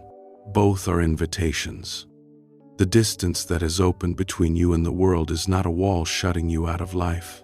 It is a threshold inviting you into yourself, into depth, into a way of living that most people never find because they are too afraid of exactly the loneliness you are being brave enough to walk through. Everything you are losing was standing between you and that deeper life, and on the far side of the loss, when you finally arrive at the truer connections and the realer self and the meaning your soul has been starving for, you will look back at this lonely passage not with regret, but with a strange gratitude, because you will understand that it was here, in the emptiness, in the losing of everyone, that you finally began to find the one person you had been missing your whole life, yourself. And from that finding, everything else that matters becomes possible. But for tonight, rest, trust the emptiness, and know that on the other side of losing interest in everyone, a truer and warmer life is already, quietly, making its way toward you. You do not have to have any of it figured out tonight. You do not have to know which relationships will survive and which will fall away, or how long this passage will last, or who you will be on the other side of it. You only have to understand, tonight, that you are not broken, that the loneliness has a purpose, and that the losing of interest in everyone is not the end of your capacity to love, but the strange and painful beginning of learning to love truly, starting with yourself. That understanding is enough to carry you through the next step, and the next step is all you ever have to take. The rest will unfold in its own time, in the quiet, as you keep walking. So be gentle with yourself tonight. You are doing something most people never have the courage to do. You are letting a smaller life fall away to make room for a truer one. And that is not a breakdown. It is one of the bravest things a human being can do. Thank you for being here with me. I will see you in the next one.